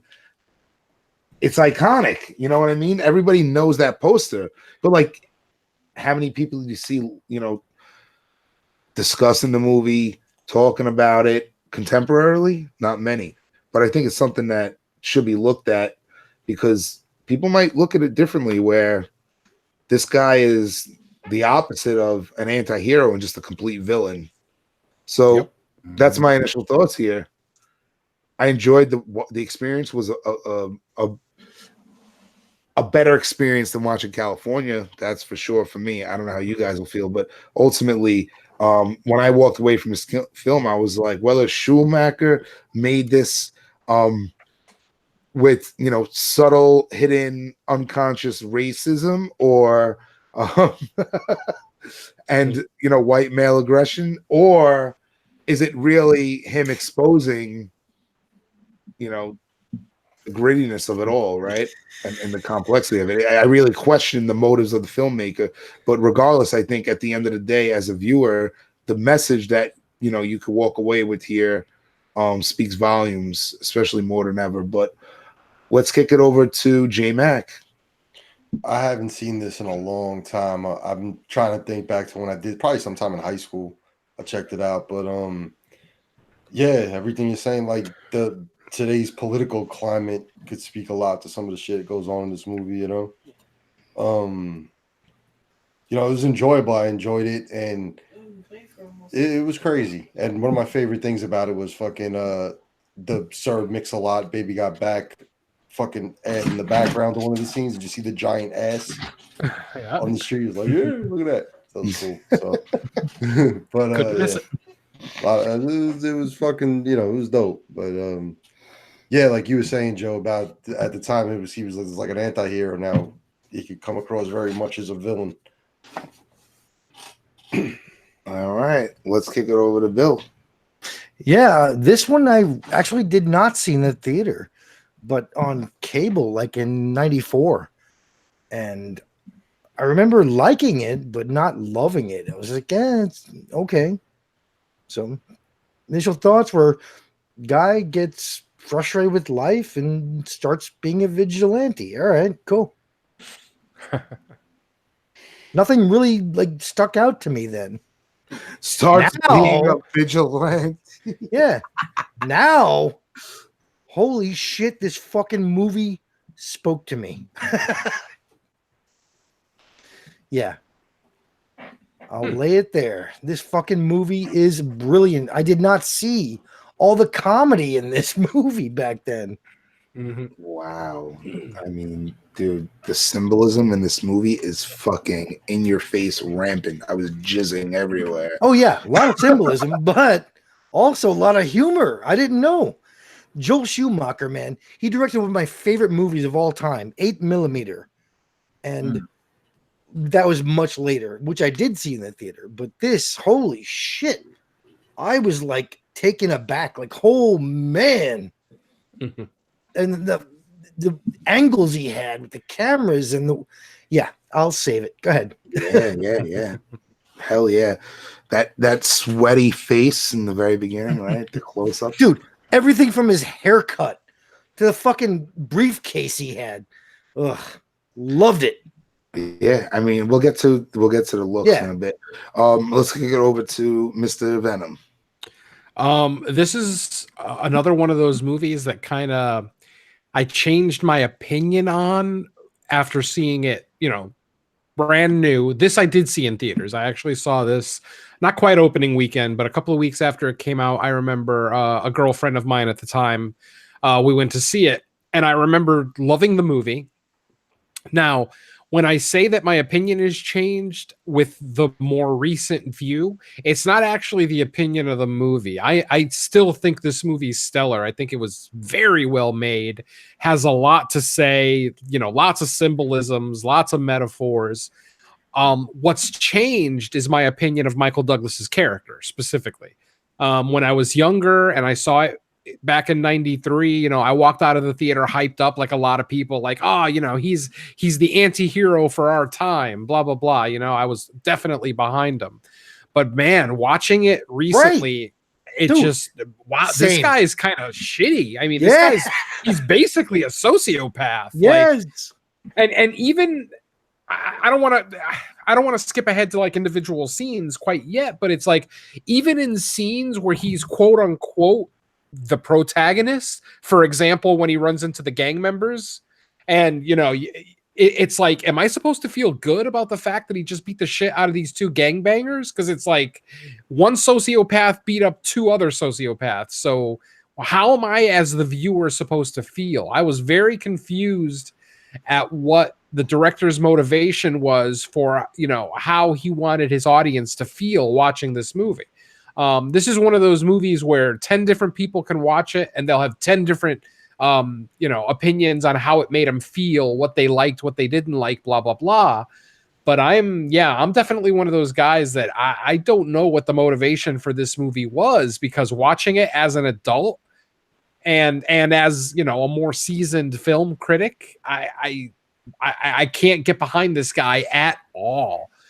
Especially living in LA. I've been in the traffic that he experienced in that opening scene. Mm-hmm. I've never felt like getting out and beating the shit out of random people because of it. I mean, maybe I'm a little bit more even keel than he is. Obviously, he's a family man who was separated from his family, so obviously he's got a lot of weight on his shoulders. So I understand all that, but I don't know. It's one of those things where when I was 23 watching this movie, I kind of sympathized with them, even empathized, to a point. Now I'm watching it as an adult 25, 26 years later, and it's like it's a whole nother movie to me. It represents something completely different. Yes, Venom. yeah. Exactly, man. Yeah, I'll get into it a little bit deeper, but yeah, that'll be enough for initial thoughts, I think. All right, and Mr. Merriman. This movie was hashtag MAGA 20 years before that even existed. No. And that's why I brought Mike on the show. Let the fireworks begin. Well, no, I mean, I mostly agree with what Venom said. I mean, I saw this back in the 90s when I was like really young, and I thought Michael Douglas's character back then was like cool because he's not taking shit and he's gonna he's gonna walk the neighborhood taking out the trash basically. And I think if you don't look into the movie any deeper than that, I think you can still get enjoyment out of it because beyond any commentary going on, I think this is an uneven movie because I think the first half is still really fun because it's basically Michael Douglas walking from, location to location doing something. And if the movie just would have done that, I think I would have liked it more this time. But then the pace kind of slows down and they try to, widen the story. And by the end of it, I was like, it didn't need to be 2 hours. This is a movie I'm actually would be interested to listen to a commentary from like the writer and director to see like what they were trying to say, because as a teenager watching it, I looked at it more as just like, oh, he's a guy going vigilante basically, somewhat. I mean, not everyone he attacks in here is not a criminal, so it's hard to say vigilante in some cases. But the adult me watching it is like, okay, I understand why the stress might have made him, get pissed off and walk out of his car. But some of the things he does after that, I'm like, I'm not sure I'm on his side on a lot of this stuff. Like, why am I supposed to be rooting for him in some of these scenarios? So, yeah, I would almost like to hear a commentary, even like Google kind of like what people have to say about it that are smarter than me and can really dissect what's going on here. But without getting into too much detail, I guess that's my initial thoughts. All right. And it's funny, none of us brought up Robert Duvall's character of Prendergast, so it just goes to show that you cut him out of a movie, then it would probably be a better movie. Well, he plays. I mean, he plays the typical. It's my last day on the job, and I got to deal with this shit. I hate that cliche. Remember, he's the polar opposite of this guy right now. He's retiring from a job that he's had for his whole life, where he has his wife, and he lost his child via death. Where Michael Douglas's character just lost his job, and rather than trying to pick up the pieces of his life that's falling apart, falling down, they're polar opposites. You know what I mean?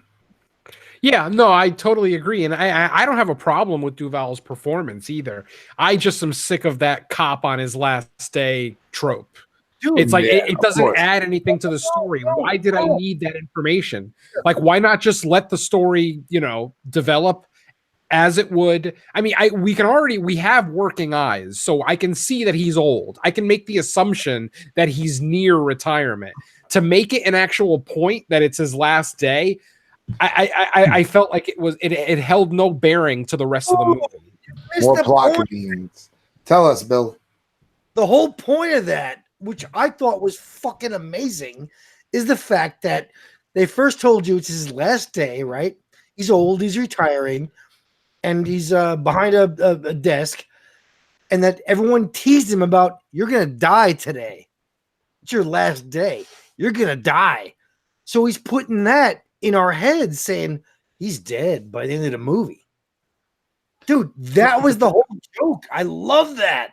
I hated it. I'm Yeah. sorry. I don't see the joke. I just don't see it. I'm on board with Venom for that one. It's a tired trope that was unnecessary. If it added something to the film, I'm totally okay with it. But it did not.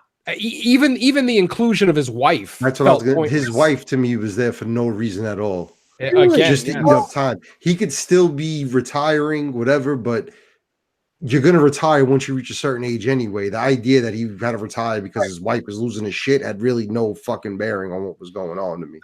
Let me rephrase that then. The director is trying to put it in your head that he's going to die at the end of this movie. But by the hand. Well, what's the point is my question. What is the point? Making fun of a stereotype of the guy on his last day before retirement. Oh, so you're saying that Joel Schumacher was being meta? Yeah, big time. Or he's he was planting like red herrings, basically. Yeah, that's given Schumacher way too much credit. No, I thought it's like, all right, you're gonna die. You're gonna die today. So you're thinking as an audience member, like, yeah, he might die. But I never had any fear for his life. Michael Douglas was not going to shoot a cop in any scenario. To me, they told you he was gonna die so many fucking times. It was like they can't kill him at this fucking point. Exactly. Otherwise, it became the opposite of their intention. Good point. Like I like having a character that is contrasting to Michael Douglas. I mean, I said they were polar opposites before, but I'm going to take that back. They're opposites, but they also have a lot of similarities. They're too. mirroring each other with the fucking middle older fucking men losing their jobs, all that kind of bullshit. But it wasn't like necessary. They didn't lose their job. One is retiring. One voluntarily quit. But it's his wife forcing him to retire. That's practically like getting fired. Right. You know, he doesn't want to retire. He makes it very plain that he doesn't want to retire. So it's just a form of termination. And he wants to be out on the beat, and he's just like, fuck it. I'll retire because I'm at a desk anyway, so I might as well just retire. Yeah. But also, don't forget that Michael Douglas' character didn't retire. He got fired. Yeah. Right. Going to do something with what's in his briefcase. Yeah. I fucking love that, man. Let's talk about his name, Defense. He's billed as Defense, D-F-E-N-S. He worked for the Department of Defense, right? Yeah. Right. So that's it. But why? But that's the only name we ever get. Like, that's his name in the credits. Well, his Defense. Bill. Yeah, his name is Bill. The mother reveals his name. Right. But what, like I get the whole thing, like, oh yeah, he's working for defense, he's defending America. I mean, I get all this stuff and I find it very interesting. But why did Schumacher frame it like that? Is he trying to make this guy the anti-hero? Because I'm thinking, like, why would we get on board with this guy? Granted, no, like let's think about it.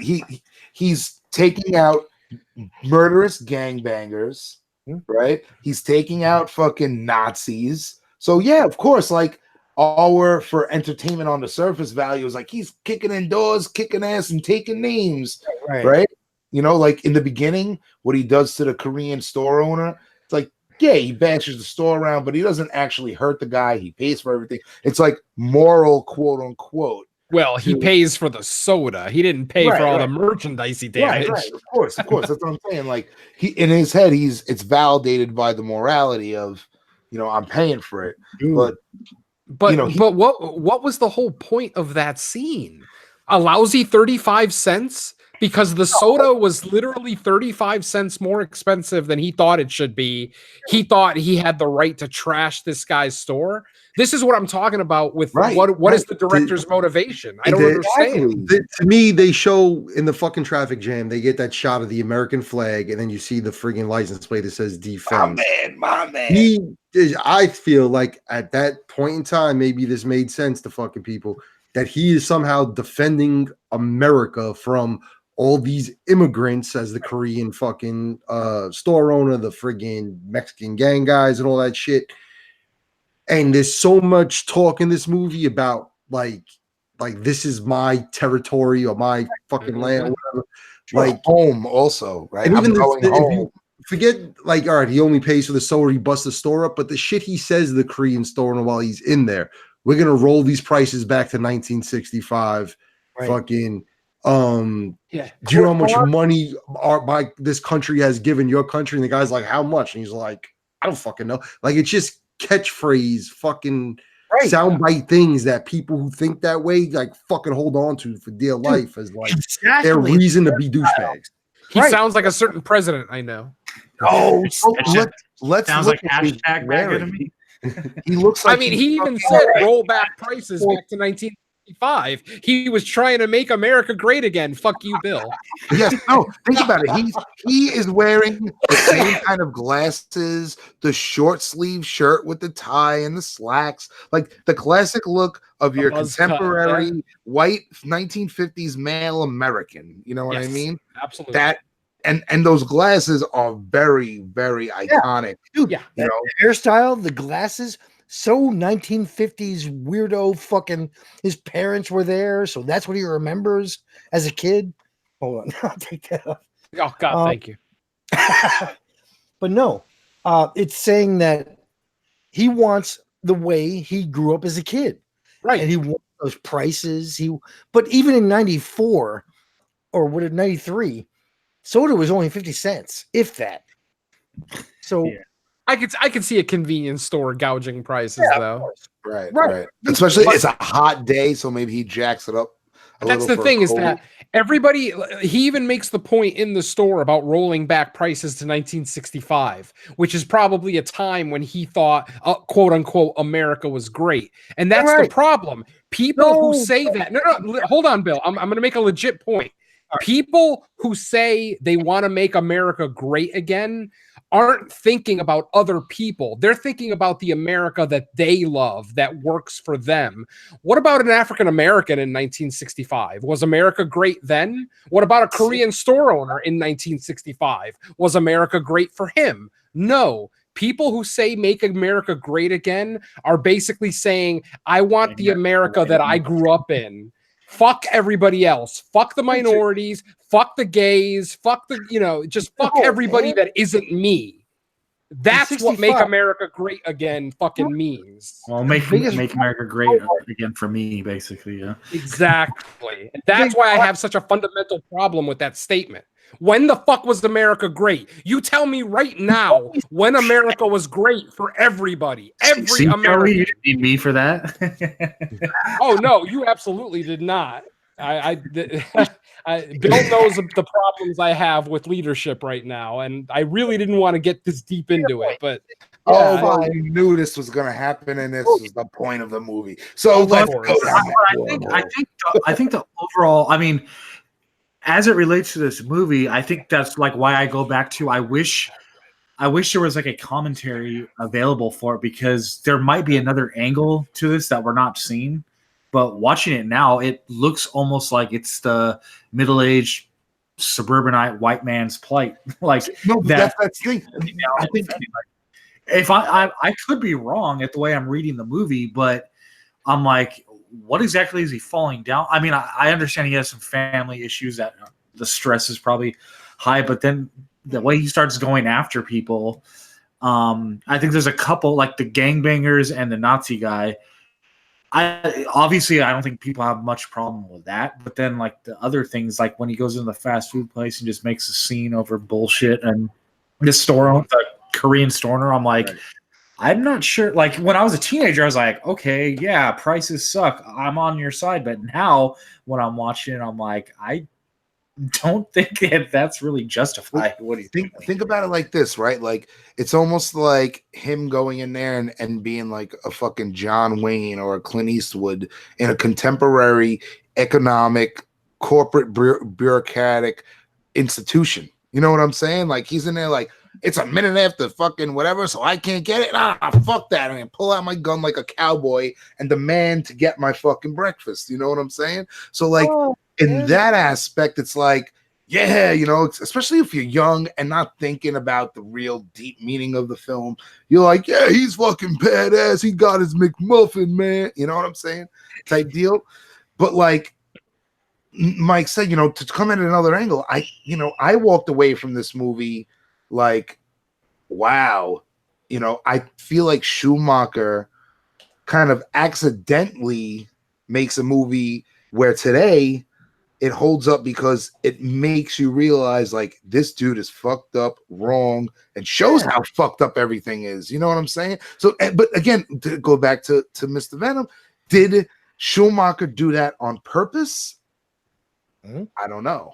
That's The thing that makes me think he did was the scene with the Nazi when he's like, I'm not like you, like where the Nazis like saying like we're on the same fucking page here. And he's trying to say, I'm not like you. Like you. Boom. Yeah, that kind of shit makes me think like, oh well, like, you know, that's too fucking extreme. I'm just talking about like nice fucking, you know. Well, almost like nationalism. saying, as long as I'm not a Nazi, it's okay. Exactly. Yeah, that's what I'm trying to get out, but my brain doesn't fucking, you know. I see what you guys are saying. It's not like he's against Koreans or against what was it, the Mexican people. It's more like you guys. All right, for instance, the store. He's like, you come here and you charge me 85 cents for a fucking 50-cent soda. And then he goes to the gang guys and goes, I'm just sitting down.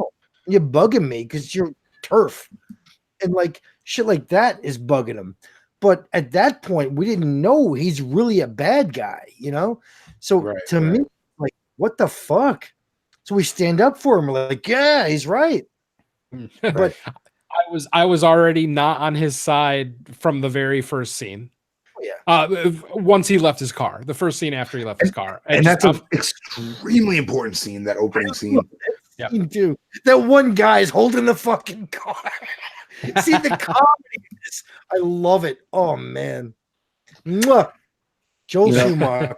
Schumacher does great. You see like these loud, obnoxious kids, the loud guys on the phone, the lady with the lipstick. You see bumper stickers that say financial freedom, something about Jesus, right? And then what does it go to? How's my driving? 1-800-EAT-SHIT. You know, Garfield, the cat, talk about a glutton, right?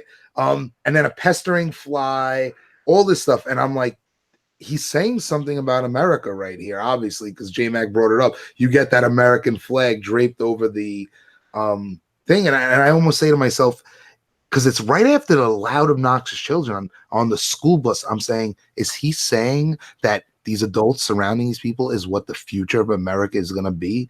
Because believe it or not, if that's the case, he fucking predicted the future in many ways, bro. Many ways. Right? Talk about our obsession with the way we look, especially with social media. On the screen, everything looks great. You got your lipstick on, but when you pull to the side, it's the facade, right? Phone, being on the phone. Talk about phones. We know how phones, and we're addicted to that, and how we totally could check out of things. I mean, think about all that stuff, right? It speaks volumes. 1-800-EAT-SHIT. Think about what comes after this. The guy pissing on things. The fucking I ate your stick families. Ate your stick family. You know, like people disregarding others. I just think it's all embedded in there. How about the truck balls? The truck balls. That's what comes next. Those idiots. Oh shit. Anyway, you know, and then there's the billboard that says white is for laundry. Yeah, what's up? Know? Is it the graffiti in there with a guy sticking out of her tits? And it's important because remember, it's going back and forth between him, and he's in this fucking like crazy ass tight knit quarters on the highway in the hottest day of the summer, and he's looking at all this. And again, it's being looked at all with a negative tone, a negative perception, the way the camera angles are done, the way it zips back to his sweaty face. And again, I think this opening scene is amazing. Why going around him too? Yeah, all that stuff. It just again, and it tries to show you, he's gonna snap, but I think it really goes so much deeper than just that. Because Well, this guy's obviously got some form of PTSD before the movie even starts. Right. And we see, didn't he have a Purple Heart? Did he? No. I missed that. Heads, I think. Yeah. On the wall, I believe he has a Purple Heart. That was his father's, I think. But my question is, where was he going that day? He already lost his job. Oh, well, he had lost his job like a month ago, right? Yeah. So he was probably just killing time Yeah. to Trying to find work. He couldn't be at home with his mother. Yeah. He actually takes that fucking classified, remember? From the news. What's he do with it? Puts it in his shoe for the hole. Yeah. Oh boy. Where's he going, man? Every day to eat his lunch. What the fuck's he doing every day? Plotting this shit, man. Probably. That's what I don't know why he would subject himself to that. I mean, I can tell you from firsthand experience, LA traffic sucks. And why he would purposely do that to himself. I mean, he could have taken surface streets to go do whatever he does. I swear, Tanya, she'll tell you when we watch this that I said fucking Jerry Cortez knows South. You don't do this. Nope. If you don't need to use the freeway in California, you do not, especially at rush hour. But yeah, I mean that's a moot point, honestly. I will totally agree that opening scene is masterful. I absolutely love the editing in that scene. Everything looks great. It sets up the movie perfectly. And like I said, once he got out of his car, I instantly made the realization that this guy's got some form of PTSD. So yeah. And that's the thing too. Like he has some valid points about how society's fucked, man. Well, all evil people have valid points.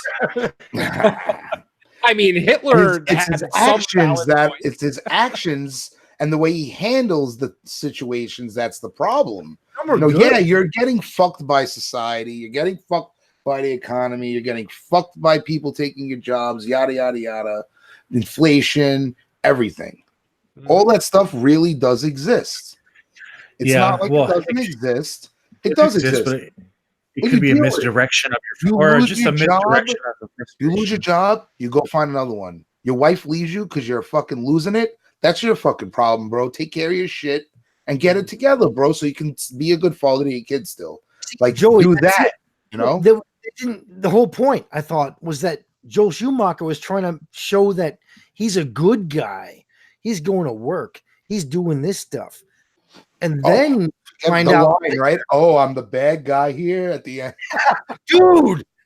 What a great line, right? Yeah, that was a great line. Oh, it was a great performance by Douglas, hands down, no diggity doubt. Maybe the context is middle-class white guy looking in the wrong direction to blame, because he's basically punching down at people, like people that are mostly worse off than him with his ire. I mean, that's who he's pretty much blaming throughout the whole movie. When he also comes from a generation that tends to point the finger, that tends to blame other people for their problems, whereas today we're a little bit more, we look more internally to solve our problems. We're not pointing fingers and blaming. He comes from that generation of the 50s, 60s, 70s, where it was easier to say, oh, I lost my job because of that foreigner who took my job, rather than saying, oh, I lost my job because I'm incompetent. You know what I mean? So it fits his character. I will absolutely give him that. I think Schumacher, I don't know much about him as like a person, outside of some films he's directed, but I really think he strategically took this white male character and put him on this tirade strategically and purposely. You know what I'm saying? Like, I think after our conversations and reevaluating the film, he's doing all this to show the complexity of it all. I mean, it's strategically done to where one moment you want to fucking, kick this guy in the face, but at the same time, you're like, well, as the movie progresses, it gets harder and harder to be on his side, obviously. But in the beginning, I mean, it's not the worst thing, you know what I'm saying? Like, you could understand shit. Everybody knows, like, candy used to cost 50 cents for a Snickers. Then what happened? It went to 60 cents. It's like, you motherfucker. I mean, you really raised the Snickers to 60? How inconvenient is it to break $1 now and have 40 cents? You know what I'm saying? Then it went to 75. And how much is the Snickers? $2 for a Snickers right now? Candy bar? That's true, but any common idiot knows that it's not necessarily the store owner himself. I mean, there's a chain of command in why prices go up. Yeah, but so it's like attacking the convenience store owner as if like he's 100% responsible for the price of a candy bar going up is just like a little outrageous. No, they make their own prices in the cell phone store.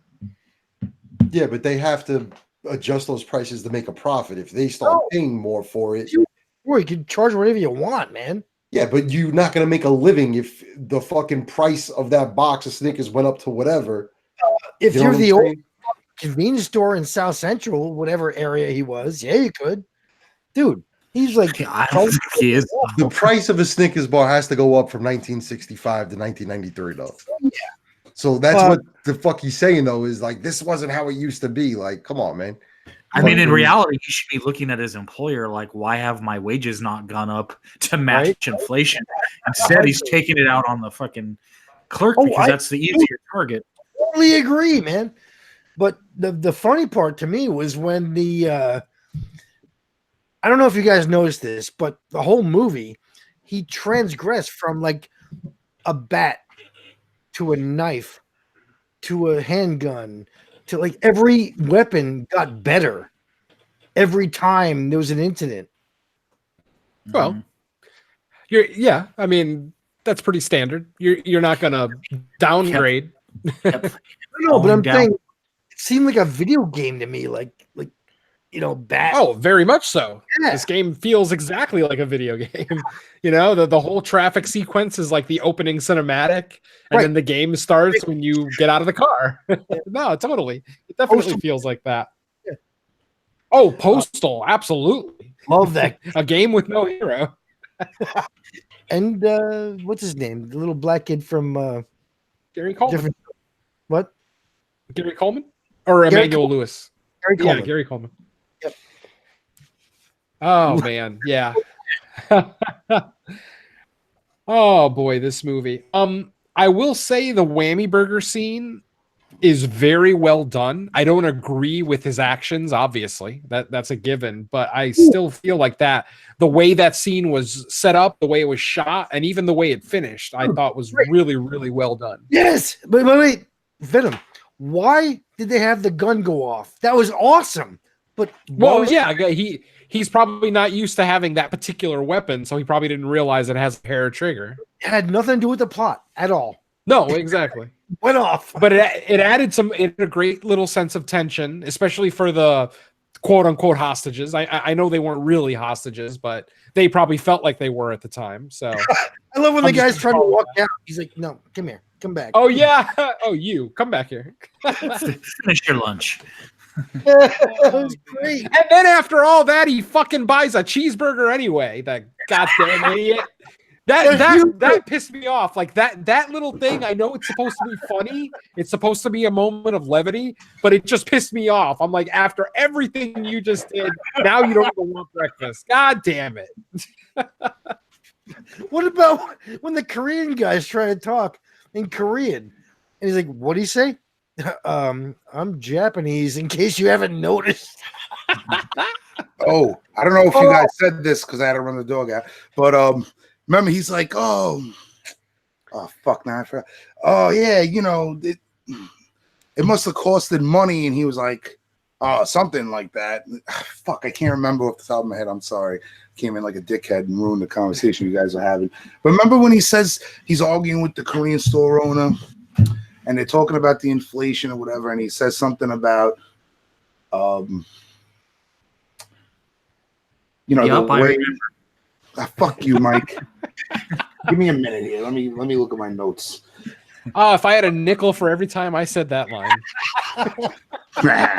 Fuck you, Mike. When I walked back in the room, I just seen Jerry on the thing going wild. So I wonder what that was all about.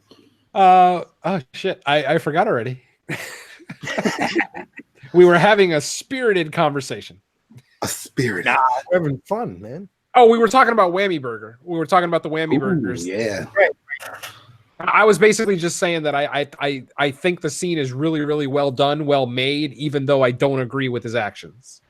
Oh no, not at all. Yeah, but I mean, from a filmmaking standpoint, that scene is great.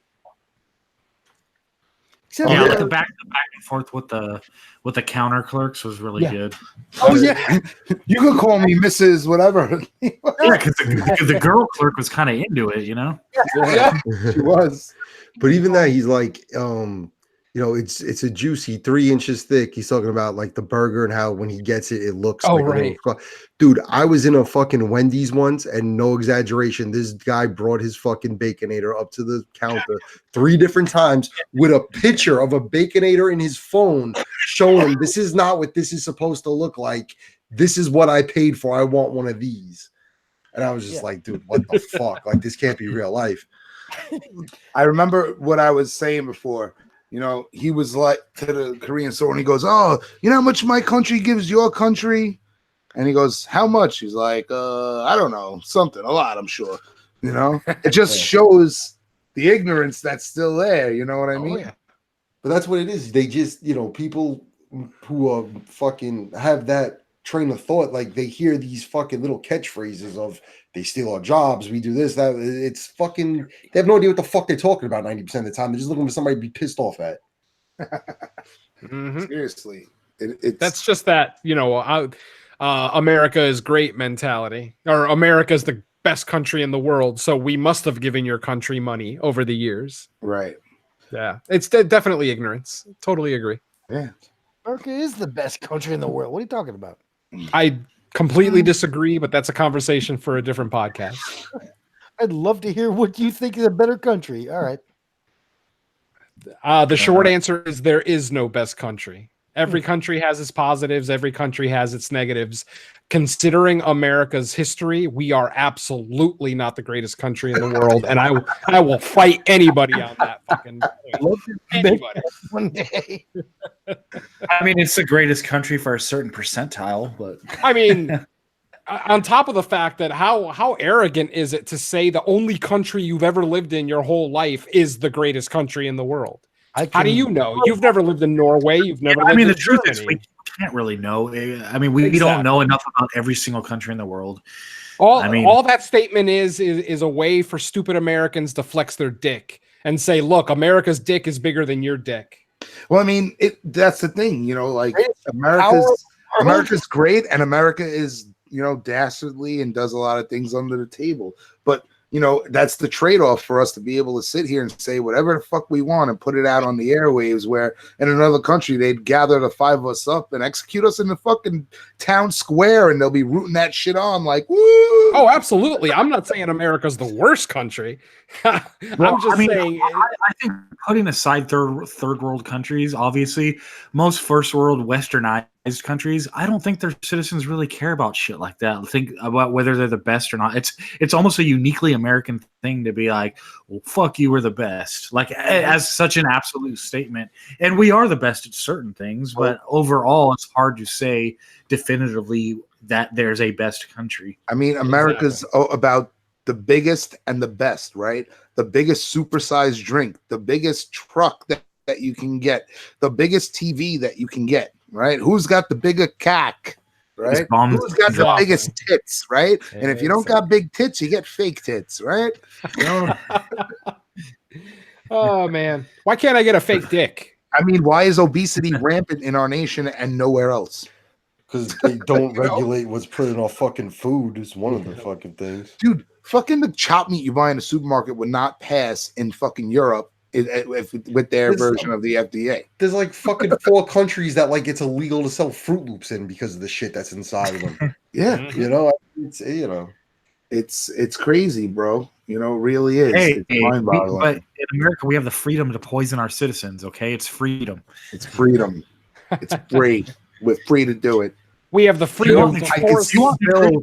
I can see Bill turning red in the face through the little icon on the bottom of my screen. guys, I do am you more want than You big unpatriotic motherfuckers! You're God damn guys? right. Do you want safe, nutritious food, or do you want freedom? You got to make a choice. Thank you. At the same time, you can choose to go and buy safe, nutritious food. Assuming you can afford safe, nutritious food. Right. Yeah. That's the It's beautiful cheaper to thing be a of fat America, ass in the country. That's why we're all fat, because it's cheaper. If And salads it's were tastier, let's be $1, real. It's we'd be a tastier. lot I wouldn't thinner. be buying salads for $1. Hell no. Let's be real here. I absolutely I mean, would. Without a sugar, doubt. sugary products and salty products are basically subsidized. That's why they're so cheap. And they're I mean, delicious. the old common Who wants knowledge, to right? eat a big bowl of fucking salad, grass, or juicy, delicious, deep fried mozzarella stick all over your tits? All over whose tits? Yours, baby. Do I get to pick? Yeah, really. Deborah Voorhees. I'm gonna pull it apart and wrap the mozzarella around your nipple like a string. Ay, Dios mío. Yeah, give me a salad. You've just turned me off to mozzarella sticks forever.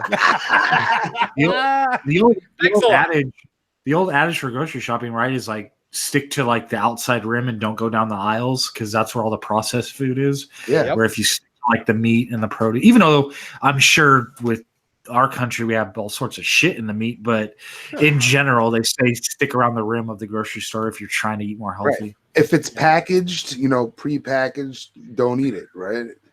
That's what they say. Yeah. Yeah, at least learn to read a label, Yeah. for God's sake. Yeah. I mean, think about it. Like, you go pick up a box of Cheez-Its and read the ingredients, and it's like, you can't even say half these fucking words on the box and shit. You know what I mean? I don't know. Yeah.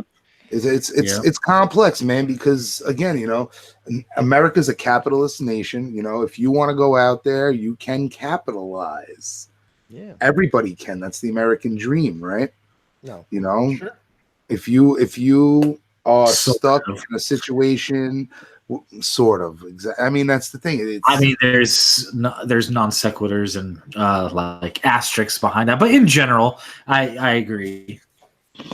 Think about it, right? You can go and not live like a heathen. You can go get a small piece of land, grow your own food, have your own animals. You know what I'm saying? Yeah, you can do that. That's a tough life to do for like your own self. I mean, your life would be raising your livestock and garden and stuff. Yeah, it would be. But there's even fucking government regulations about doing shit like that. That's can't do certain things on land you own. You got to pay for a permit to go fishing, for Christ's sakes, or to go hunting. They don't want you to get your own. Somebody's got to see a fucking check from you one way or another. You know what I mean? Depending how the land is zoned to what you can do on it. Mm-hmm. But I mean, I always consider our economy like a mixed economy anyway. It's not straight anything. Oh yeah, absolutely. That's why I don't subscribe to any certain ism. I think you mix everything together for the best result. Jism? Oh, there's a lot of that in there. Every time you see the population explode. That was good improv. So yeah, I mean, I think we could sit here talking until we're blue in the face because now we veered into not talking about the movie and straight up politics, which is fine. It's falling down now. I mean, that's the beauty of the film. It opens up doors. It's a great conversation, and you know what? In the end, I think the film captures the complexity of the shit going on in the world. The shit going on in America at that time from one POV. I mean, you're getting it through this guy's lens.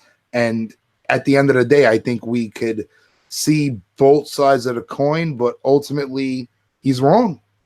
He's fucking wrong. Mm-hmm. And he's a villain in this movie. He's not trying to fucking help himself in the proper way. He's not trying to help his daughter in the proper way or his ex-wife. He's a selfish asshole. That's what it comes down to. Like, get it together, go get a fucking other job and move on with life. And if you Get- can't do that, then you're gonna end up falling down. Get to When you the fall down, what do, guys? Get up. get right. to the fast food. Get to the fast food restaurant 10 minutes earlier. Dust yourself off and try again. I would love to see more because you get a little bit of POV through Prendergast and how he starts to figure out who the criminal is, and then when he figures him out, the psychological game he plays at the end I think was interesting. But ultimately, the film definitely, you can walk away with so many mixed messages, but I think we all walked away with the same idea that Mr. Venom nailed earlier. Looking at this now as older adult men with families, I mean, not all 5 of us are fathers, Jerry, but all 5 of us are grown men, living in America, dealing with problems, and yeah, we can understand why he might do these things, but we don't validate these things. We don't condone these things. And that's what it comes down to, right? Well, we talked about the opportunity for a movie like California to be remade, but what about something like this from a different POV? Because I mean, you could make the movie where the main person's a woman or African American or Hispanic, or Right. because they would have their issues that would drive them crazy and want to start going around to different people in society and taking out their aggression. So I think you could remake this. Mm-hmm. You have the character, the black male who's holding the not economically viable, right? Now you would have to get a good like almost like a Jordan Peele, so it's not just like too ridiculous, where it's grounded in reality, but that I think it could work. Yeah, I think it could work. And we America's one of these countries that wants to put their hands in things to make themselves look good. But like in the cusp of World War II, when shit was real fucking crazy, America turned the other way until the end of the war. You know what I mean? When it was like, well, now we gotta fucking get in the mix here. So I mean, as a humanitarian country, are we really? We don't even fucking look at our own problems and take care of it. Poverty is a fucking real thing in this country. Why at the end of the shift, at the end of the day in New York City, do thousands of restaurants throw all their cooked edible food into the garbage when there's thousands upon thousands of starving homeless people out there? You know what I'm saying? It's ass backwards, bro. It doesn't make sense, but it is what it is. We play our hands like Jerry plays poker, and we keep moving forward, guys, right? Because it's 12:36 a.m. and it's time to end this conversation that could literally go on, I think, for the rest of our lives. Actually, guys, I got 9:36 p.m. Yeah. Oh, it's early by you. Yeah. Oh, we can go 3 more hours then. Yeah. I'm gonna guys. Yes. Did Eli Roth's Death Wish do anything with this? I've not seen the movie yet, so I don't know. I heard it's terrible, so I won't watch it. How can it be terrible? It's fucking Eli Roth. Because it's directed by Eli Roth. That's terrible. Yes, his movies are. You're right. Well, Eli Roth just directed it, right? He didn't write it. Yeah, I don't think. Yeah, it's a paycheck movie. Mm-hmm. A hired gun. But I want to see it. I watched recently the original Death Wish, and wow, you don't want to tarnish that. No, you gotta watch Death Wish 3 because that's when it starts getting absurdly over the top. Like they shot the giggler, fun. Dude. It's fun. Is that the one with Jeff Goldblum? I think so. Yeah. Or Miranda Curtis, one of the two. Part 4 is the one with the modeling and shit. No, it's one with the old people. Isn't Death Wish 3 where he turns on the guy's gas stove and then shoots it? I really don't know. I don't know. I remember, I thought 3 had either Marina Sirtis from Star Trek or Jeff Goldblum. I don't think that's funny. 3. It's funny you brought up Death Wish because Death Wish kind of not that Death Wish. This is obviously way more down the rabbit hole than Death Wish. But Death Wish is like, you get behind Bronson in that one. You know what I mean? He's cleaning up the trash. Doesn't matter if you're black, white, purple, green. You know what I'm saying? Like, well, dude, look what? at Falling Down. The little black kid comes up to me. He's the one saying, "Oh yeah, that's how you fire a fucking rocket launcher." That was hysterical. Little kid showing about it. I love that scene. That was good. Yep. But all right, let's get it. Final thoughts, ratings, and call it a night, gents. All right. Who wants to kick it off? I'll go ahead. All right. Despite any negative things that I've said about this movie, I absolutely love this film. It still plays just as well today as it did back in '93. Obviously, depending on your age, you're going to have a different opinion on what Michael Douglas is doing and how he's doing it. But ultimately, it's still a great movie. Good soundtrack. For cityscapes, good cinematography. Obviously, the performances of Douglas and Duvall are both great. So it's a high recommend for me.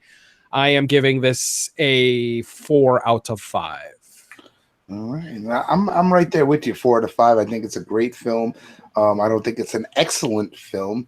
Obviously, it has flaws. The Prendergast stuff, you could cut that out, and I think the movie would be stronger. Like, let's stay with Michael Douglas. Let's not throw in this antagonist that you couldn't, you know what I mean? Cliched, couldn't care for too much. And luckily, it's Duvall. And I mean, Duvall on the screen, he's just, I'm like drawn into him. I don't know if it's because of the whole Godfather aspect of it, you know what I'm saying? Thomas Hayden, but ultimately Duvall, guys, I think we could collectively agree that he's one of the best, right? Absolutely. So, if that was, put off to like fucking Dennis Quaid or some shit, you know what I mean? Like some guy who's like, he's a good actor, but nothing over the top, Okay, right? Or I'm Randy Quaid, Dennis Quaid. You guys, look at you guys. You know what I'm talking about. I like the Dennis Quaid analogy. Total Recall. Not the one with the long, crazy beard and the sex tapes. Oh God! God, don't remind me that exists. Another Actually, his image wife's I'll kind of never get out hot. of my head. So all in all, 4 out of 5. I think the movie holds up probably more than when it actually came out. And I'm gonna give Schumacher the benefit of the doubt and say he went in there trying to give viewers, the side of things where it's like, listen, don't be like this guy. Don't, society's fucked, yes, but don't act like him. Yeah, You know what it's I mean? definitely a character study of a broken mind. Oh yeah. Yeah, For sure. All right, let's kick it to our guest, Mr. Michael Merriman.